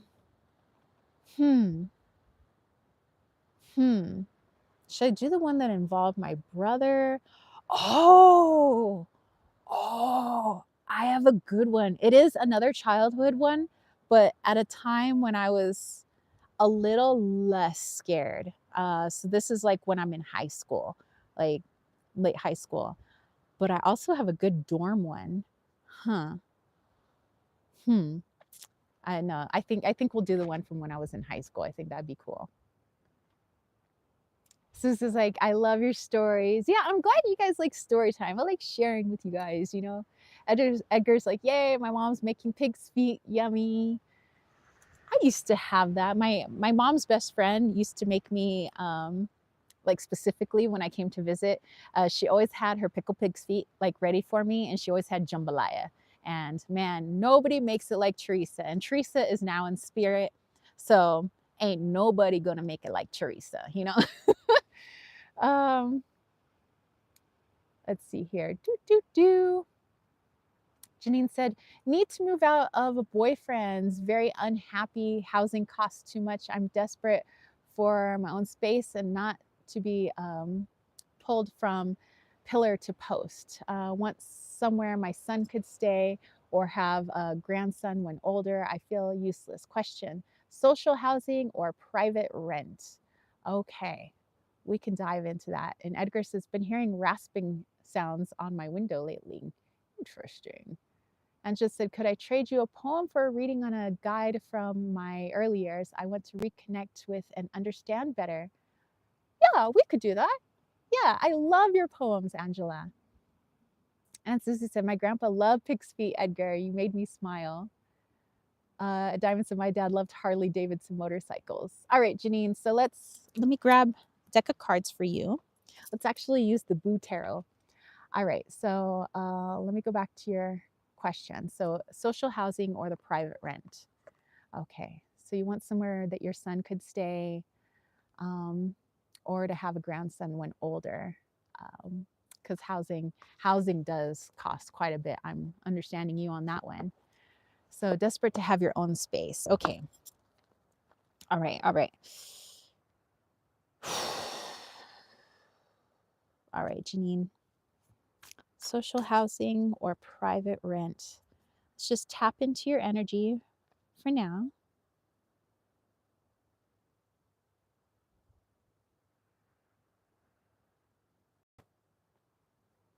Oh, okay.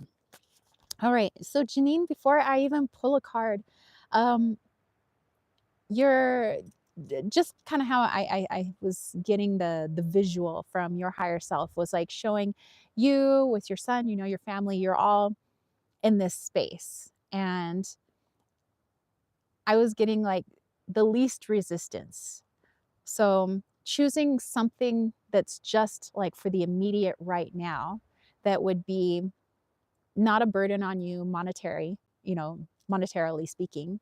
Um, something where it's, you know, that it's not a permanent. It's like, okay, this is just going to help us out financially at the moment. We'll be here.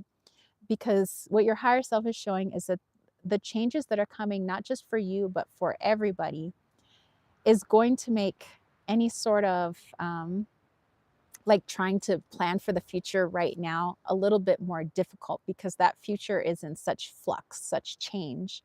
So your higher self showing that it would be more wise. Of course, you make the decisions you want. You know, your higher self's not telling you what to do. Like nobody's telling you what to do, but just a suggestion to save on the money for now. Um, even if it's something that doesn't feel like home to you at the moment, like it doesn't feel like personal home, it's not quite your own space yet, but to do that for now because of what is happening later, that there's more opportunity later. And what's shifting and changing is coming in such a way that it's actually not in reality yet.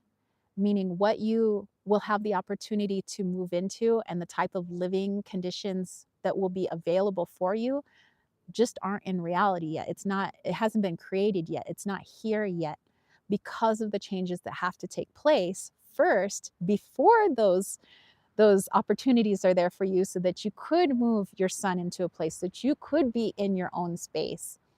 But making plans now for like, okay, I'm going to have my own space here. Maybe it's going to cost a bit more money, but I'm planning for the future. It's going to be disrupted because of just how things shift when it comes to housing, when it comes to money. And by the way, your higher self is not trying to instill any fear into you, but rather the opposite, more elation and joy. Like, oh wow, like it's not the just couple of choices that I think I have. There's actually going to be many more choices. So maybe if I make the choice that doesn't it's not like really lighting me up at the moment. It's just like, well, I guess I can do this for now because of the opportunities that are waiting. And this is also showing that you have trust in the higher self, because the higher self's like the universe kind of needs that too, where you're saying, I'm doing this for now because that's what my higher self said, not because of any sort of fear or ego, but this is what my higher self wants. So I'm allowing my higher self to lead me, even though maybe I want to be in my own space. My higher self knows this, the universe knows this, so they're going to create those opportunities for you, but you have to do the little like, okay, I'm putting my little trust ducket into the bucket so that you know that I'm ready for this. Okay, so let's pull a card just for some clarification, confirmation. Let's oh as the wind kicks up, we have the Ace of Air. I love it. I love it. So, yeah, it's just like your higher self was saying, like this is maybe it's not something that the ego truly wants. I know that we all want to have our space. I like having my space, not my space as in the old program, but I like having an area that is for me. And I know that we all want that. And a form of that is in a future timeline that just isn't it doesn't exist yet, but it will. And so this is going to have to be a faith thing, a trust thing where, okay, I'm just going to do something for a little while. I'm going to save a little money on it in the process. And maybe it's not my ideal situation, but it's because I'm putting my trust into something that is more in alignment with me. I'm going to do this for now. So that's kind of the advice, just the advice moving forwards. Take that as you will. Um, so that would be more, I was getting more the social aspect, more social housing, more um, maybe it not feeling like it's your personal space quite yet, but knowing that something better is coming instead of making the immediate decision now to do something that you feel might be a plan for the future, but it's because the future is changing quite rapidly, actually, so it's a little hard to plan. Um, let's see, let's go back here. Boop, boop, boop, boop, boop, boop, boop, boop. Missed so many. Angela said, I always joke with my nephew, we're going to eat pickled pig's feet, but I never. Um, Angela said, thank you. I'll place it right here. Tara helps so many people, whether they're on the earth or spiritual places. May you always be protected as your energy walks through wild spaces.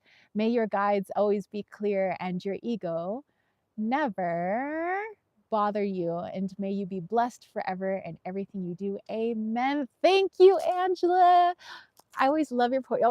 It's always so full of magic, your poetry, and intention and good vibes. Janine said, my son felt tension, so not stayed at the boyfriend's for 3 weeks. Will probably be happy staying at his dad's now, but I feel sad. I just don't want a 1-bedroom place. I see. Edgar says, finally decided to place sea salt at my window since I saw a black goat in my dream last night, but hearing the rasping again, interesting. Susie said, hugs, Janine. I really do understand more than you will ever know.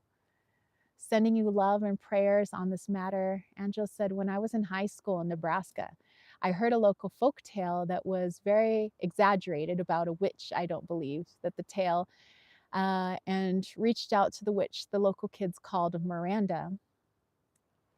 Interesting.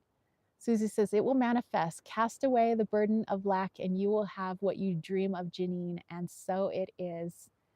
Angela said, this has actually led to dreams of an older woman, her eldest daughter, who was a widow with many children, and her in this full house that later burned down. Lisa said, Janine, I drew for you page of coins, setting goals, positivity, opportunities, and manifestation. Angela said, I'd lay awake and talk to her, and I'd swear I'd get answers back. I was reminded of her watching a witchy, spooky movie I want to understand the encounter from before. Okay, all right, so we'll pull a card on that. And Angela said, Miranda and her daughter, Kitty, were what I called them. Okay, what were they trying to tell me? I was just learning to bumble into ghosts, and they are coming back again now. All right, Angela, we will pull a card for you. Edgar says, Susie, I think your grandpa and I would get along well, especially over some pig's feet. Susie said, best chat on YouTube, by the way. So caring and supportive. You guys, the KWT tribe, you guys are amazeballs. Liesel drew hermit for herself, introspection, insights, and meditation. Angela said, thank you, sending good vibes, and I love rhyming. I love it. I love it. Janine saying, thanks, ladies. Okay, so Angela, let's see what the message was with that encounter.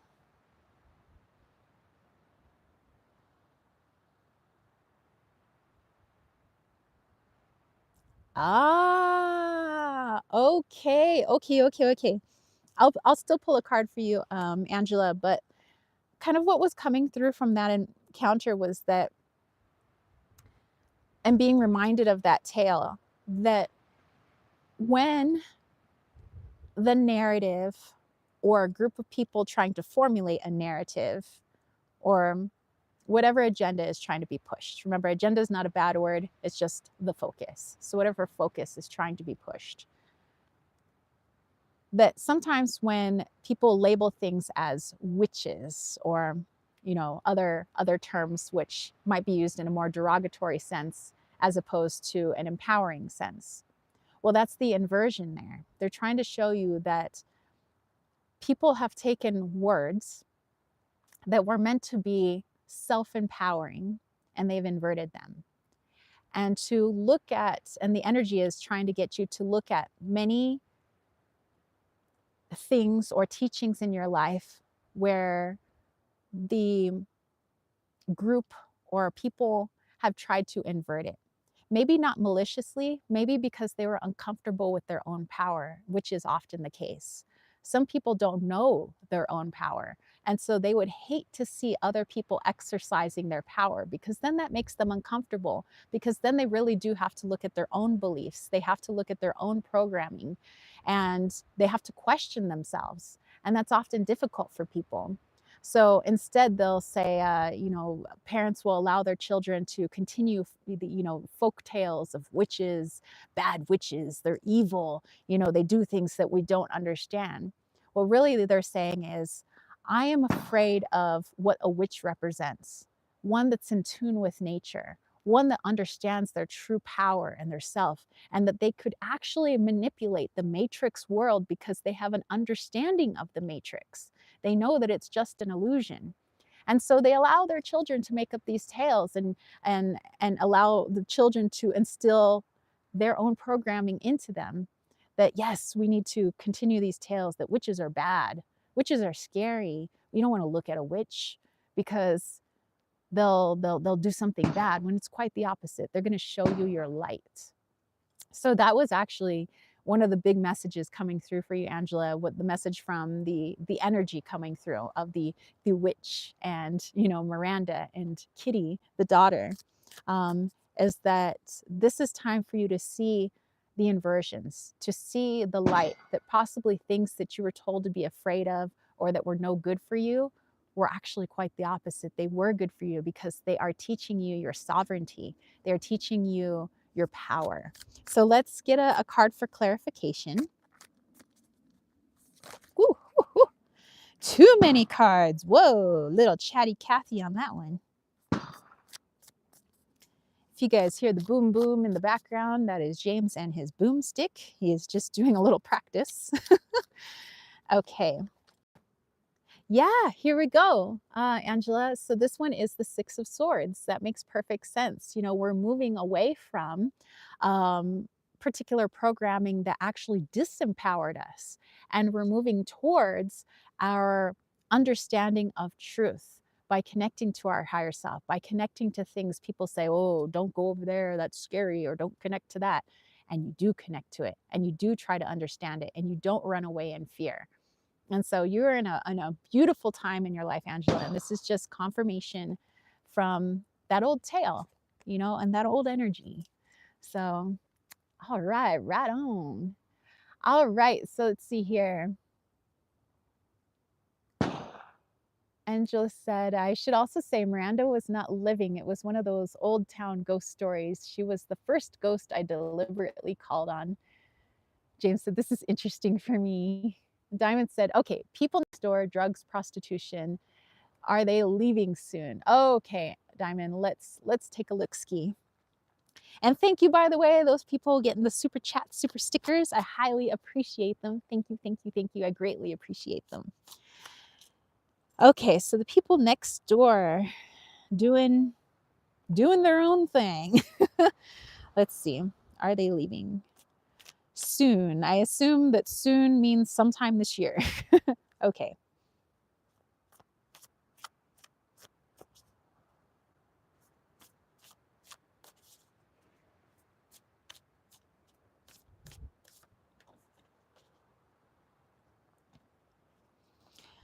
All right, we have the Lovers card. Okay, so it doesn't feel like those neighbors will be moving soon in the sense that it's going to make you happy. And the only reason being is this group of people, they're looking for a place that's not going to infringe on what they're doing. They want to feel like they're able to do their thing. There's not going to be like a whole lot of cops knocking on the door, that there's not going to be a bunch of like nosy neighbors coming in and making a ruckus. And no threats from management or something telling them that they have to go or clean up their act or whatever it may be. They feel comfortable where they are. Even if they have gotten, complaints from some people, they don't feel like there's a threat that they should move or else. So for the meantime, they're there. But remember, with every situation, there's some sort of learning from it. Those people that are there to learn some sort of lesson from either the encounters of the residents around them, from what occurs while they're there, but also with you, the things that you could learn, not learn in that essence, but like learning from living next to people that you don't vibe with. Like what could you learn from this? Is there anything that doesn't sit right? Like, is it the mere thought of prostitution? Is it the mere thought of drugs? Where is that coming from? Is that a programming that people that, do prostitution means that they're all bad people? Is that actually true, or is that programming? People that do drugs, does that mean that they're all evil people, or is that programming? So this is a time for learning. Yes, I don't feel like they're there permanently, but just at least for the next several months, I do feel like they will be there, because there's still a little bit for them to learn, still a little bit for the residents around them to learn, a little bit for you to learn. So yeah, so that seems like the state of things at the moment. Okay. Let's see if I could get this over here. I just don't want the camera in the sun. There we go. That might be better for you guys. Let's see. Boop, boop, boop. Okay. Just plug my phone in. Got to keep things nice and charged. Whoop. And again, if the wind gets too cray-cray, you let me know. I don't want it to sound like I'm in a wind tunnel. Okay. Let's go back here. Doo, doo, doo. Edgar says, I went out for a walk in a clearing behind my house last night. I heard my name get called. I was alone. Was like, nope. I walked to my house so fast. Like, not today. Angela says, I've been practicing a practicing witch for 13 years now. This makes a lot of sense because I was so confused as a baby witch. I thought I was doing something so bad, but I know that's not true anymore. Nice. Susie said, powerful messages. You guys too, you've had some amazing messages. Angela says, they, they always were when I would do my nightly talks with them. Are they actually spirits or thought forms formed by the tail?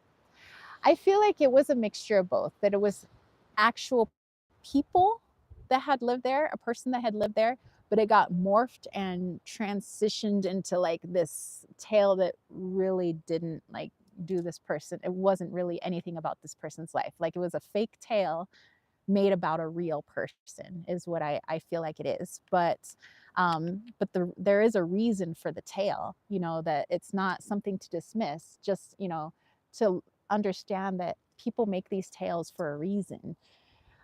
Okay, let me just try to move this camera. Come on now, there we go. All right, let's look back at your other comments.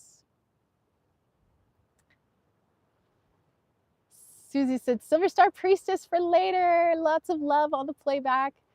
Susie said, sorry to hear. Hope it gets better. Pandit, hello, hello. It says Arcana Mishra 24 now. I'm single. Who will marry me when my spiritual connection, our spiritual connection? Well, we're doing super chats and super stickers. So if you would like to do that, I am pulling cards for those. They look very much like Butterfly Love Child, who has a question here. So let's see. When I know a change or milestone is coming, I tend to get impatient. What would be in my best interest to concentrate on right now to settle my britches? Okay, Butterfly, let's check it out. Let's tap in real quick. Great to see you, by the way. Okay.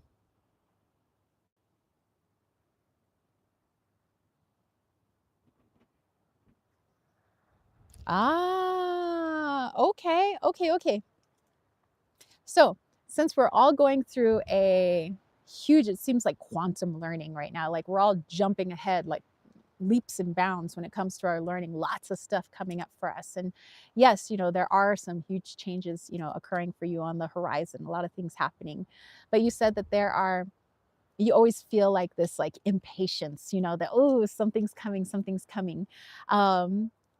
And actually, the message here for that is to help you to actually calm your britches, as you say, is actually to go in and ask yourself why you get impatient. Like, where is that actually coming from? Because that is something to be conscious of. That, yes, you're conscious of it in the fact that you know that when things start to change, I get impatient, but we want to know why.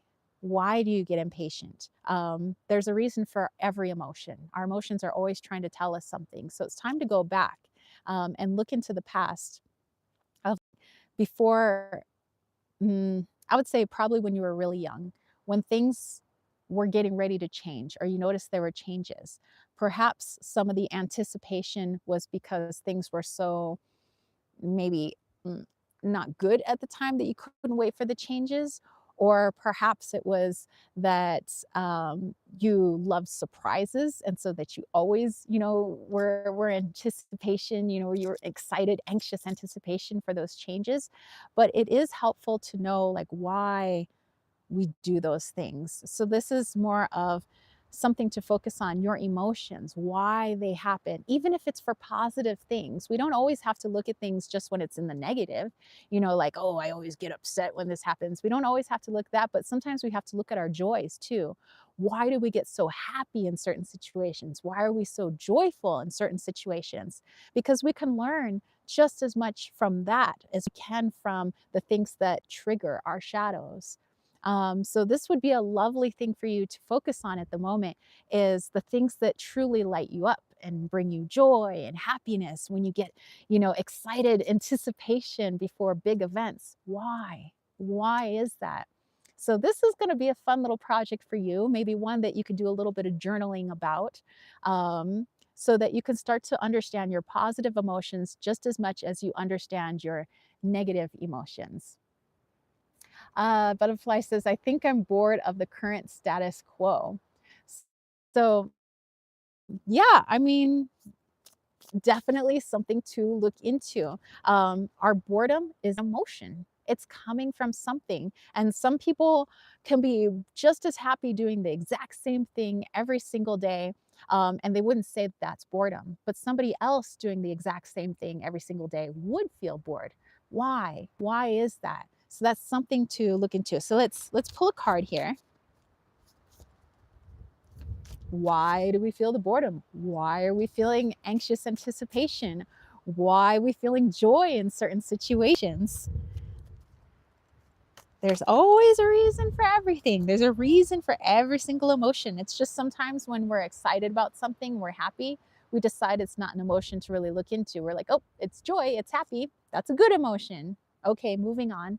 But we don't really look at why, because we decided it's a good feeling. So therefore, I don't need to look any further. I don't need to dig deeper. But we have just as good a grasp of those quote unquote happy emotions as we do the scary or bad emotions. Okay, let's see. And by the way, all emotions are just emotions. We're the only ones that say that they're good or bad. Okay. Butterfly, we got the Nine of Swords. Boo. Boo, the ghost says. Get away, boo boo. All right, so let's tap into this one. Oh, okay. So, one avenue to look into about why you get like a little restless just before big changes are on the horizon is just it's actually coming from some past traumas as a little youngin, a little wee ghost.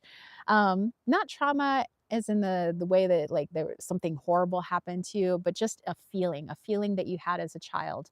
And this feeling I feel is as simple as being in your crib when you were a baby, and sometimes you didn't like being in that crib. It felt confining, it felt restrictive. You wanted to be crawling, you wanted to be out and about, you want to experience this new world that you literally have just landed into because you're a brand new human on this planet. So you want to be out and you want to explore. But of course, parents wanting to be protective of their children, sometimes they're like, you got to sleep in the crib, or you got to be here because it's where we can monitor you, right? And maybe parents have the best of intentions when they do that. But for you, you felt it like choking, confining, so that when mom or dad or whoever finally did come into the room and was ready to take you out of your crib, it was like you knew that the time, like mom's coming soon or somebody's coming soon and they're going to let me out of what you see as a jail cell. Like they're finally going to let me out of my prison. And so it's like this anticipation. You might have been whining and crying, and it's like, I can't wait, I can't wait, I can't wait. And finally, they get you out of the crib and put you down on the bed or on the floor. And it's like, freedom, finally, change. So now, as an adult, when you feel that same emotion, which may come across as boredom now, where, okay, I've been in this basically crib, now it's a symbolic crib for so long. I don't want to be here anymore. Like, I want to get out. Like, come on, man, lift me out. Now I'm screaming, I'm crying, I'm ready to leave. So when the change does come, it's like, woohoo, it feels so good. So yeah, all right, something to look into for sure. Butterfly says, yeah, I've always hated confinement on someone else's terms. Big Uranus energy in my fourth house. Dude. So yeah, just something to look into, maybe even to heal. Um, and you can even thank your emotions, like, hey, thanks emotions for letting me know that when I start to feel bored or start to feel really anxious, it's because something about my environment is feeling really confining. And like you said, it feels like it's somebody on somebody else's terms. So what can I do about it? What can I do about it in this situation? Again, thanks emotions, and the more we acknowledge those emotions, the more clear they are for us in the future. So yay, thank you. Thank you, thank you for letting me read for you. Let's go back here. Um, Angela said, wishing for protection on all who need it today. If anything is worrying you or bothering you and your family, may it go away. Amen. Amen. Sister John said, send love, set energetic boundaries. And Angela said, butterfly, love child, go out and play, fill little wonders into your day, dance in the rain, get some work done to learning to enjoy time between manifestation is good for you. Amen. See if you're still here. I am starved. Thank you so much. um, Butterfly says, I think I'm bored of the current status quo. Yeah, yeah. And Diamond said, they've caused so many troubles. They are all over my business. Need anyone from the group to answer. Why do these people hibernate in this house? I think they just don't want to, they just want to be able to do their thing, which right now they're going through a lot of learning, I would say, for their souls. But their soul has chosen to learn a very difficult thing, which in a way could be seen as rather noble to want to learn through that difficult, taking a look into the darkness. Some of us wouldn't want to go that route, and look at life from that perspective. But at the same time, everybody around them is learning something as well from their, dark night of the soul, basically. Diamond said, police are in correspondence with me about being killed by an Uber who came. Needs something to happen to these people. Interesting. Long hair, skinny eye, toe. Hey, how are you? Edgar says, speaking of trauma, I got 4 of Swords, a moment of rest and healing. I said anxiety, not boredom. Wow. Diamond says, they're making a ton of money, not an honest living, sad, but really messed up people. They look like narcissists. Interesting. I would say, and this is just from my own personal perspective, you don't have to take my advice at all. All I am is just, I'm just blah, blah, blah.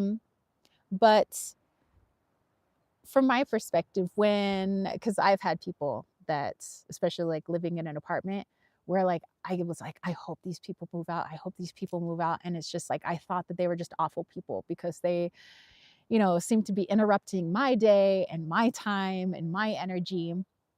But at a certain point, I had to figure out, like, why are they in my reality?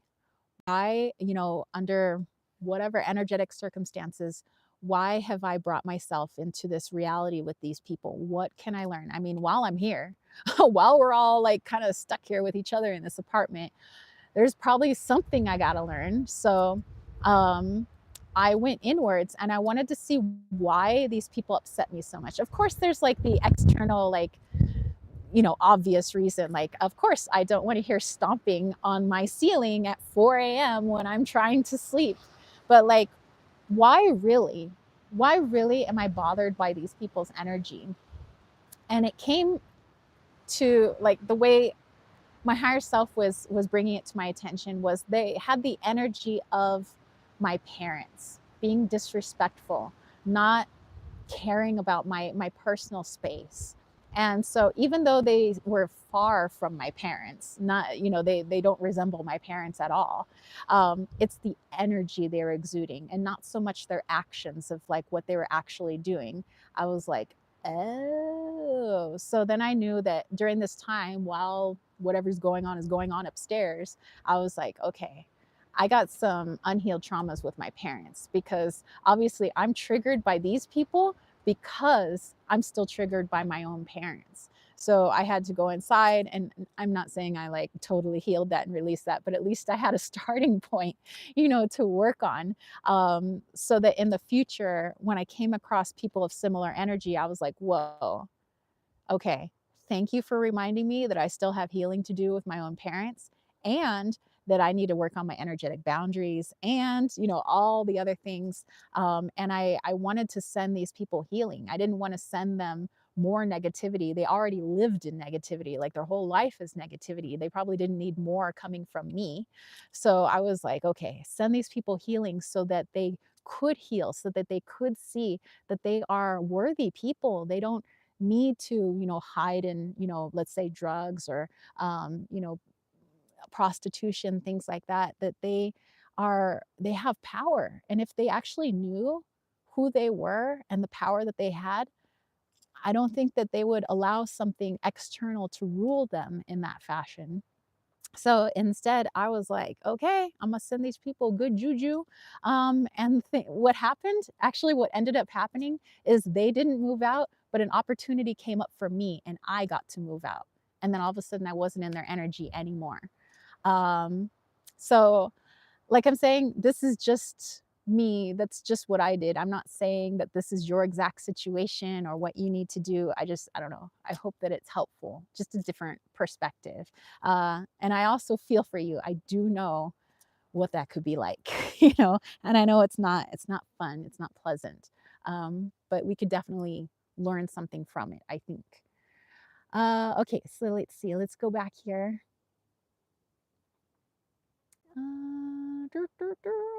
Let me find the right where we've left off here. Um,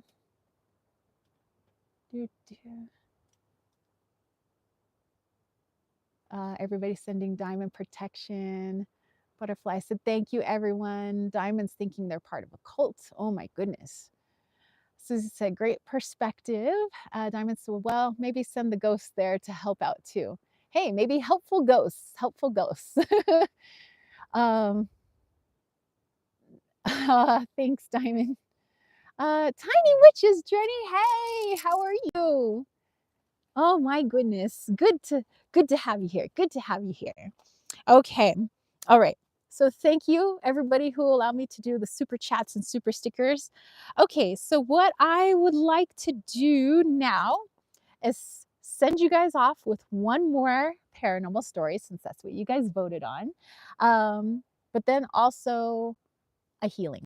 I think we all need a good dose of healing right now. We're all going through our own journey right now. And I think a lot of us are going through a very difficult journey right now, either whether it involves what's going on the inside, on the outside, whether it's housing situations or people in our lives. I think we just need some good juju and clarity sent our way. So I'll do that. Like I said, we'll do our last paranormal story. Again, thank you to everybody who allowed me to read for them. And yeah, let's get some good healing vibes on. Let's get some clarity on. All right, so let me put this away. All right. Edgar says, back everyone, quick, send me healing energy, cramp. Decramping energy vibes sent your way, Edgar. I hate cramps, by the way. Just, it's not my jam. Of course, what does the cramp want to teach me, they might say. Okay. All right. So last story. I probably don't need my sunglasses unless the sun comes back out, but okay. All right. Let me get some water. Have a good story for you.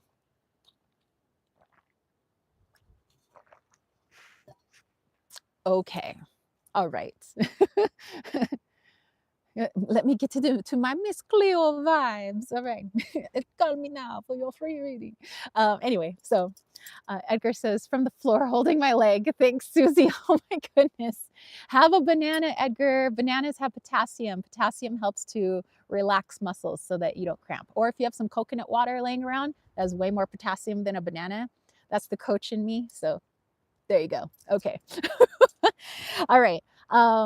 This story, this final story for this live cat today, takes place in my home back when I was in high school. My brother was in school too. And it's nighttime. We're getting ready for bed. My brother and I have a room that face each other. So, we could talk to each other if we were standing in each other's doorway. We're like literally a foot apart or something, maybe 2 feet. I'm getting ready for bed and I'm like, taking all the stuffed animals off my bed so that I can like get into bed and stuff. And all of a sudden I just had this like really weird feeling. Yes, Lisa, electrolytes, that will help. I had this really weird feeling that I was gonna get in trouble for something. I'm like, what didn't I do? I'm like, okay, I cleaned the kitchen. I put away my stuff. I did my homework. I'm like, what didn't I do? I was like, I feel like something bad is going to happen tomorrow. Like I'm getting in trouble for something. And it's like, but it's like a feeling of getting in trouble. I'm like, I don't know what it is. And so I'm like trying to think through it, and I'm like trying to like, continue getting ready for bed. And my brother calls from his room. He's like, Tara. And I'm like, what? And he pauses and he's like, never mind. And I was like, okay, whatever. I'm like, good night. He's like, good night, Tara. I'm like, okay. So the next morning, by the way, I'm on summer vacation, and this is my junior year. It's either my sophomore or junior year. I don't quite remember, but I'm on summer break. So summer break means Tara sleeps in. She doesn't get up early in the morning. But for some reason, that next morning, I was awake. I was like up early. It's like 6 a.m. Tara should be sleeping in. It's summer. So I'm like, okay. So I'm just laying there in bed, just staring at the ceiling, and I'm just like, I want to go back to sleep. Well, maybe I should get up. And I'm like thinking, what should I do with my day? I'm like, oh, maybe I can call so and so. Maybe I can hang out at Rosa's house. You know how teenagers think. So I'm like, and then my brother comes running to my bedroom. He's standing in front of my doorway. He looks scared. My brother looks scared to death. And he's like, Tara, wake up. He's like, there's a fire. There's a fire. And I was like, what? Because by the way, the smoke alarm had started going off right after I woke up. And I was too lazy to, by the way, turn off the smoke alarm. But the reason the smoke alarm didn't cause real alarm in me is because we've had that smoke alarm go off before when there was no fire. It goes off in the middle of the night, goes off at 3 a.m. I just figured it was our very haunted house that likes to mess with the smoke alarm. So I'm like, oh, God damn it. Smoke alarm is going off again. What should I do with my day today? So yeah, so then my brother's like, Tara, there's a fire. He's scared. And now I realize that the smoke alarm is actually smelling smoke. I was like, get out of the house, get the dog, get out of the house. And so I jump out of bed, and I remember standing in the hallway looking towards the back of the house, and there was like the back of the house had a extra room put onto the back. So technically that sliding glass door that we had there was supposed to be where the house ended, but my grandfather added like a extension to the house. So there was like this sliding glass door in the house that took you into another room, and the door was closed, and it was just so quiet, and it just looked like the most silent fire just raging in this room. And it's blocked off by all the windows and the glass door there, but it's like raging. And I'm like, uh, uh, uh. So all I could think to do is to run up. Like I ran into what you call it, the garage, because I'm like, I could have sworn I saw a fire extinguisher in there because I'm gonna go put out the fire, right? I run in there, and I'm like, where's the freaking fire extinguisher? Why don't we have a fire extinguisher in this house? What the heck is wrong with my mother and father? Like, oh my God. So then I go run upstairs, and I'm like, Mama, I'm like, there's a fire. Because now my mom started sleeping upstairs, by the way. She liked her old bedroom. And my mom like throws off the covers, and she's like, get out of the house, get your brother, get the dog. And I'm like, okay. As soon as I start to run downstairs, it is so heavy with smoke in the house. Like it's true, you really can't breathe like when there's fire in the house. I don't know how many of you guys have been in a fire, but it's not good. So I tried doing what they tell you in school, which is crawl on the floor. It didn't help. There's just as much smoke on the floor as there is when you're standing up, and it's like so thick. I feel like I'm swallowing a blanket or I'm swallowing a towel, and I can't breathe. Like I'm just like, ugh. So I go outside. My brother is out there, and he's crying. He doesn't know what to do. My brother's 6 years younger than me. So, he was pretty young at the time, and he's crying, and I'm just like, call 911. But I know the phone is inside the house. I'm like, and so I look under the table and the dog is just doing circles. My brother never did grab the dog because he's terrified. So now I'm running back in the house. I'm grabbing the dog. I throw the dog outside, with my brother. And then now I'm crawling throughout the house looking for the freaking phone. And I know that the phone is on the desk somewhere. So I'm like feeling around. Somebody didn't put the phone back in the phone cradle. Remember wireless phones at the time? I'm like, oh my God, why didn't they put the phone back? So I'm like crawling around, trying to feel for the phone inside the couch cushions. I finally find the phone. I go back outside. I'm trying to call the police. And I finally get, through to 911. I tell them my name is Tara, da, da, da. I'm 16 years old. I'm here with my brother and my mother. My father is at work. We're on summer break. There's fire. All I know is there's lots of smoke. But the smoke hadn't started coming out our windows yet. So I don't think our neighbors knew that we had a fire other than the smoke alarm going off. So then the phone dies, and I didn't realize that the phone died because the phone cradle that was inside the house had melted due to the extreme heat. My mom, in the meantime, had run out front and she tried to grab the garden hose, and my mom was trying to put out the fire using the garden hose from the front yard. Um, I tried running on to various neighbors. I was like, help, help. And my neighbors, because I grew up in the ghetto, they close their blinds and you can hear them locking the door because they don't want to deal with you and your burning house. So, and one of my other neighbors just stood outside her house, smoking her cigarette. Cause she just is like, ooh, the action, the neighbor's house is burning down. That's cool. I'm just like, really? Nobody in this neighborhood? I, I'm I didn't know what to do, and I didn't know if the cops were coming or the fire department. And then all of a sudden, our neighbor from across the way comes running out of his house, and he's like, "Where's the hose?" And I'm like, he says, "Do you have a hose in your backyard?" I'm like, "I do," but he didn't. I didn't knock on his door saying that there was a fire. I don't think he knew that we were having a fire. So he runs into our backyard. I hear all the glass of our windows bursting. I thought he was breaking our windows. Little did I know later that it got so hot in the room that the fire was breaking the windows, the heat burst the windows. So later, the fire department comes and all of that. Went on an ambulance. We went to the burn unit because my brother had 2nd and 3rd degree burns on his leg because I didn't know he tried stomping out the fire before he came to get me. My mom had extreme smoke inhalation. She burned her lungs a little bit from being inside the house too long. I was kind of okay, I guess. So the paramedics are talking to my mom, and I'm sitting on the stoop with my brother because he's just crying, and I'm trying to comfort him. And he's like, "It's all my fault. It's all my fault." And I say, "Why?" "No, it's not your fault. It's a fire." I said, "We couldn't, there's nothing we could do, but we're fine. We're okay." I was like Mama's okay. Precious, our dog, is okay. I was like, "Look, we're fine." And he shows me the burns on his leg, and I was like, "What happened?" He's like, "This is why it's my fault." He said, "The night before, remember I called your name and I said, Tara?" I said, "Yeah." He says, "Well, that's because grandma's spirit came in my room." My brother he sees spirits with his actual eyes. Um, and he says, "Grandma's spirit came in the room. And at first I got scared. So I was like, whoa, I was ready to chuck something at grandma, go away." And he's like, but she said, "No, no, no, no. I want you to wake up your sister as early as you can in the morning."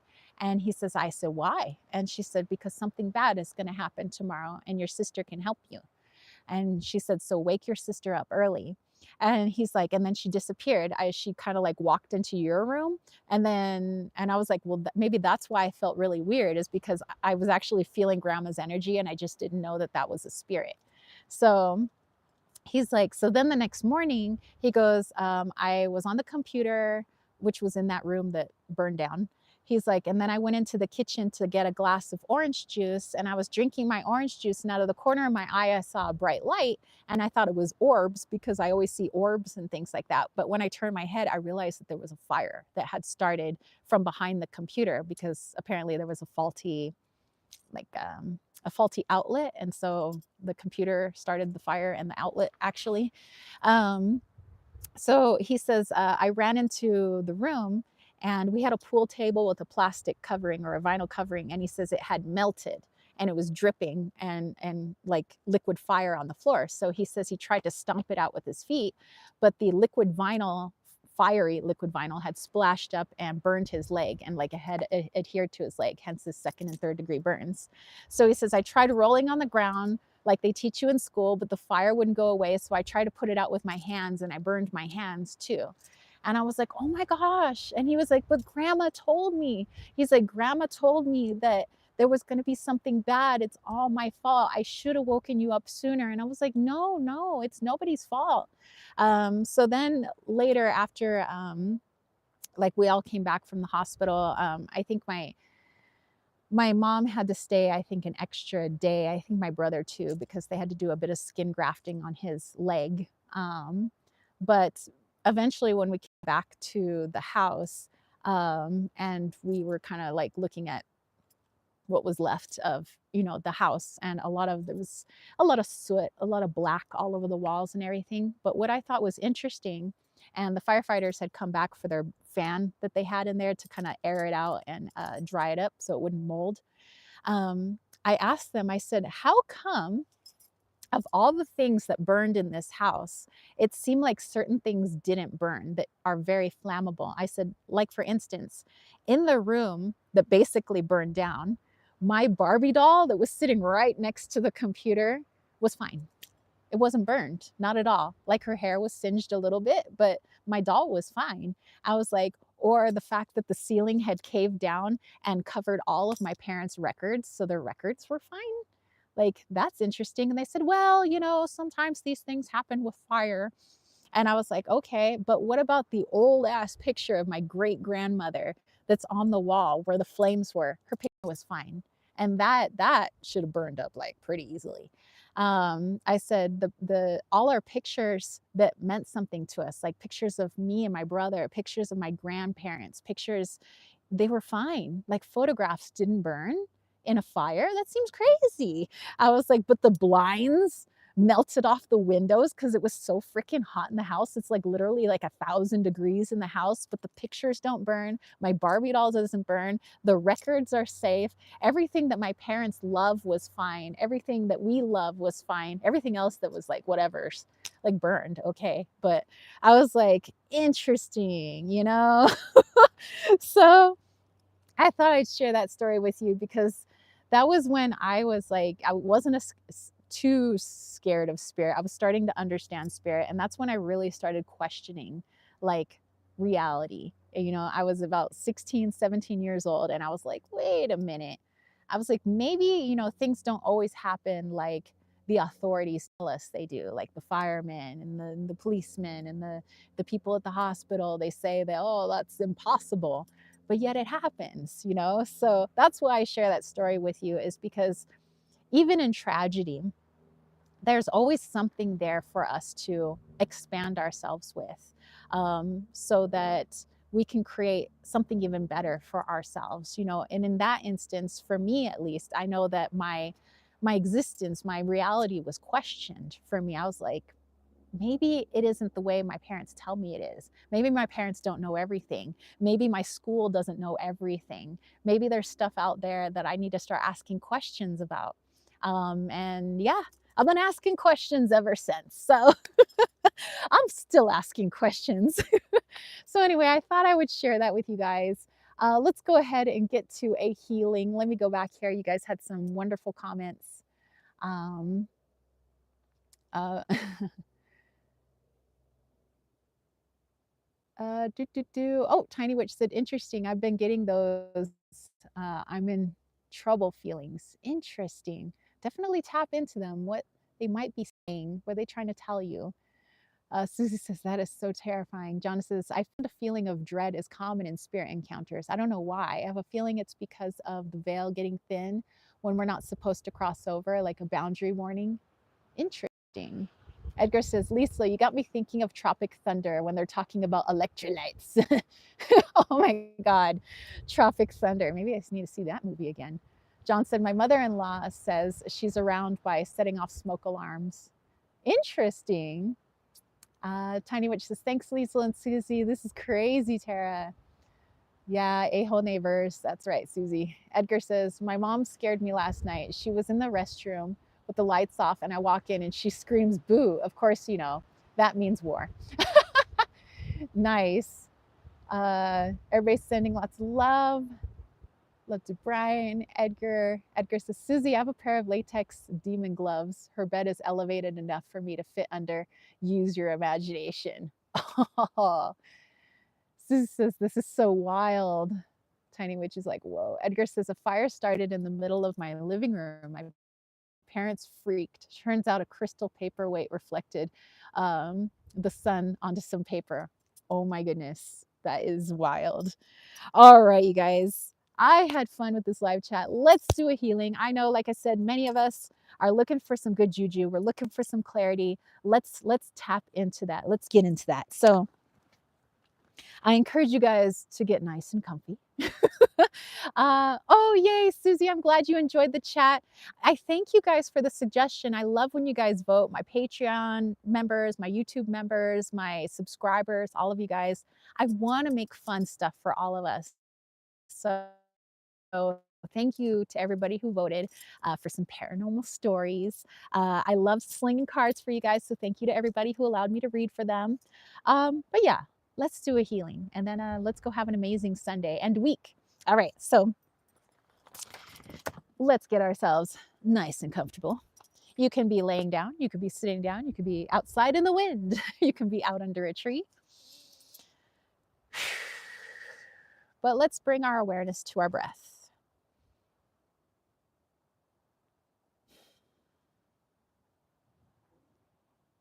Just watching, feeling. If you need to, take your hand, place it right on your chest. Feel the rise and fall of your chest. Nice and rhythmic. Just taking notice without judgment, whether our breath is shallow, maybe it's deep, perhaps it's slow or rapid. We're just noticing, allowing the body to do its thing. It knows exactly how to function. It tries its best to communicate with us. And we're just feeling into this breath. And as we do, I want you to set an intention now that with every breath that you bring in, every deep breath, bringing it into the throat, into the lungs, into the diaphragm, into the stomach, as deep as you can bring that breath, that we are bringing in newness, new beginnings, clarity, life. And as we allow that energy to fill every cell in our body, every energetic portion, everything, at that moment we release. Just letting it all out from the stomach, from the diaphragm, from the lungs, from the throat. Let it all out. We're releasing the old, things that no longer serve us, situations that no longer serve us, people, energies, and continue this breath cycle, breathing in newness, new beginnings, and clarity, releasing any sort of confusion that we've had, fog, any sort of situations that have been harmful to our journey, and just allowing us to have clarity of the lessons and releasing all the extra.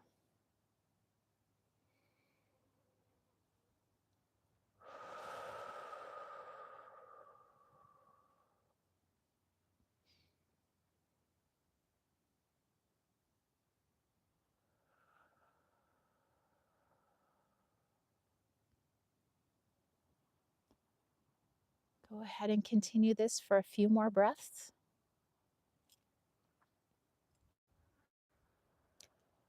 And then I want you to go into your heart space. If it helps, you can go ahead and place your hands over your heart.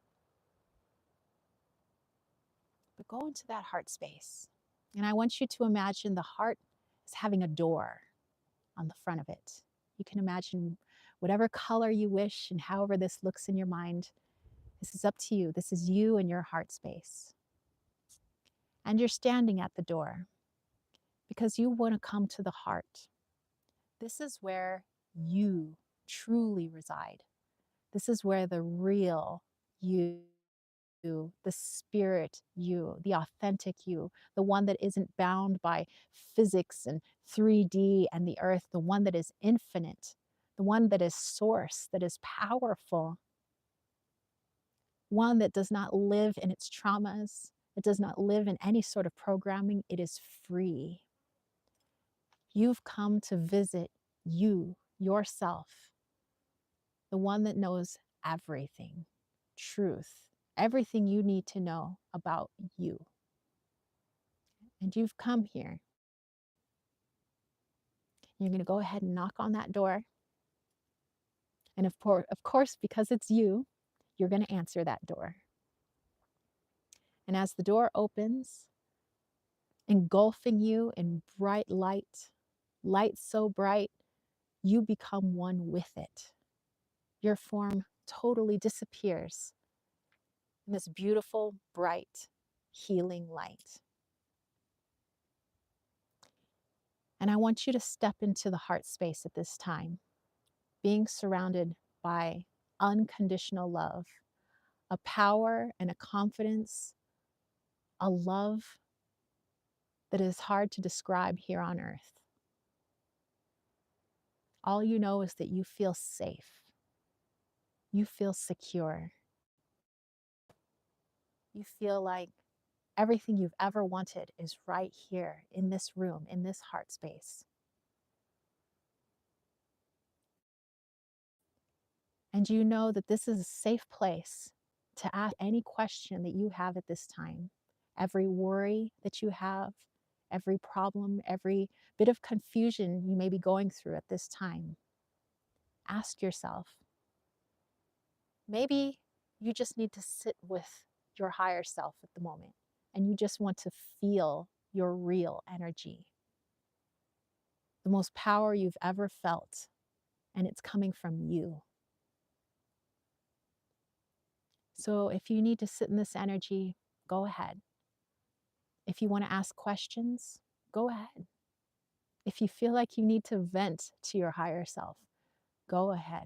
This place is your place. And take a moment.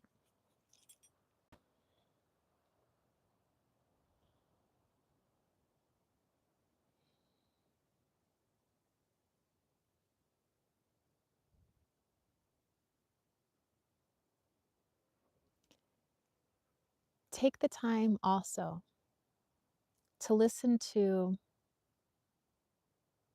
how this energy responds to you, the real you responds to you. Perhaps the answer to your emotion or your question or your situation or your needing clarity will come to you in the form of an image in your mind. Maybe it's a sensation. Maybe it's something that you hear outside. Perhaps it's just an inner knowing. Perhaps it's the scent of a perfume of somebody that you love very much and who you felt very protected with. In whatever form this answer comes, take it in. You can always meditate on it later if you aren't quite understanding of what it means now. But just take it in with gratitude. Thank your higher self for responding to your questions, for sitting with you, for holding you, for reminding you of what your true power feels like, looks like, sounds like, smells like, everything. And when you feel ready, you can exit this space, knowing this space is always within you, 24/7, 365 days a year. This space is always inside of you, always there, waiting for you to ask questions, waiting for you to come have a relax with, coming in for some comfort, maybe some clarity, but it's always waiting there just for you because it is you. It's you with unconditional love for you.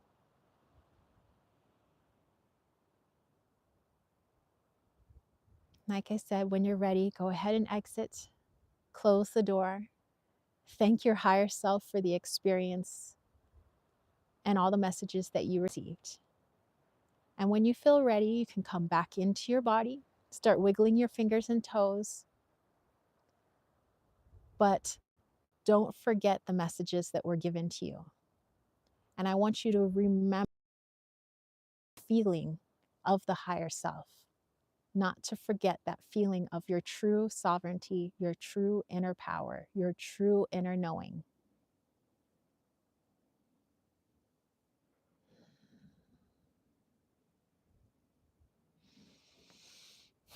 When you're ready, go ahead and open your eyes. All right, you guys. Susie said, beautiful. Diamond was talking, I think, about the people next door, that they are from Colombia.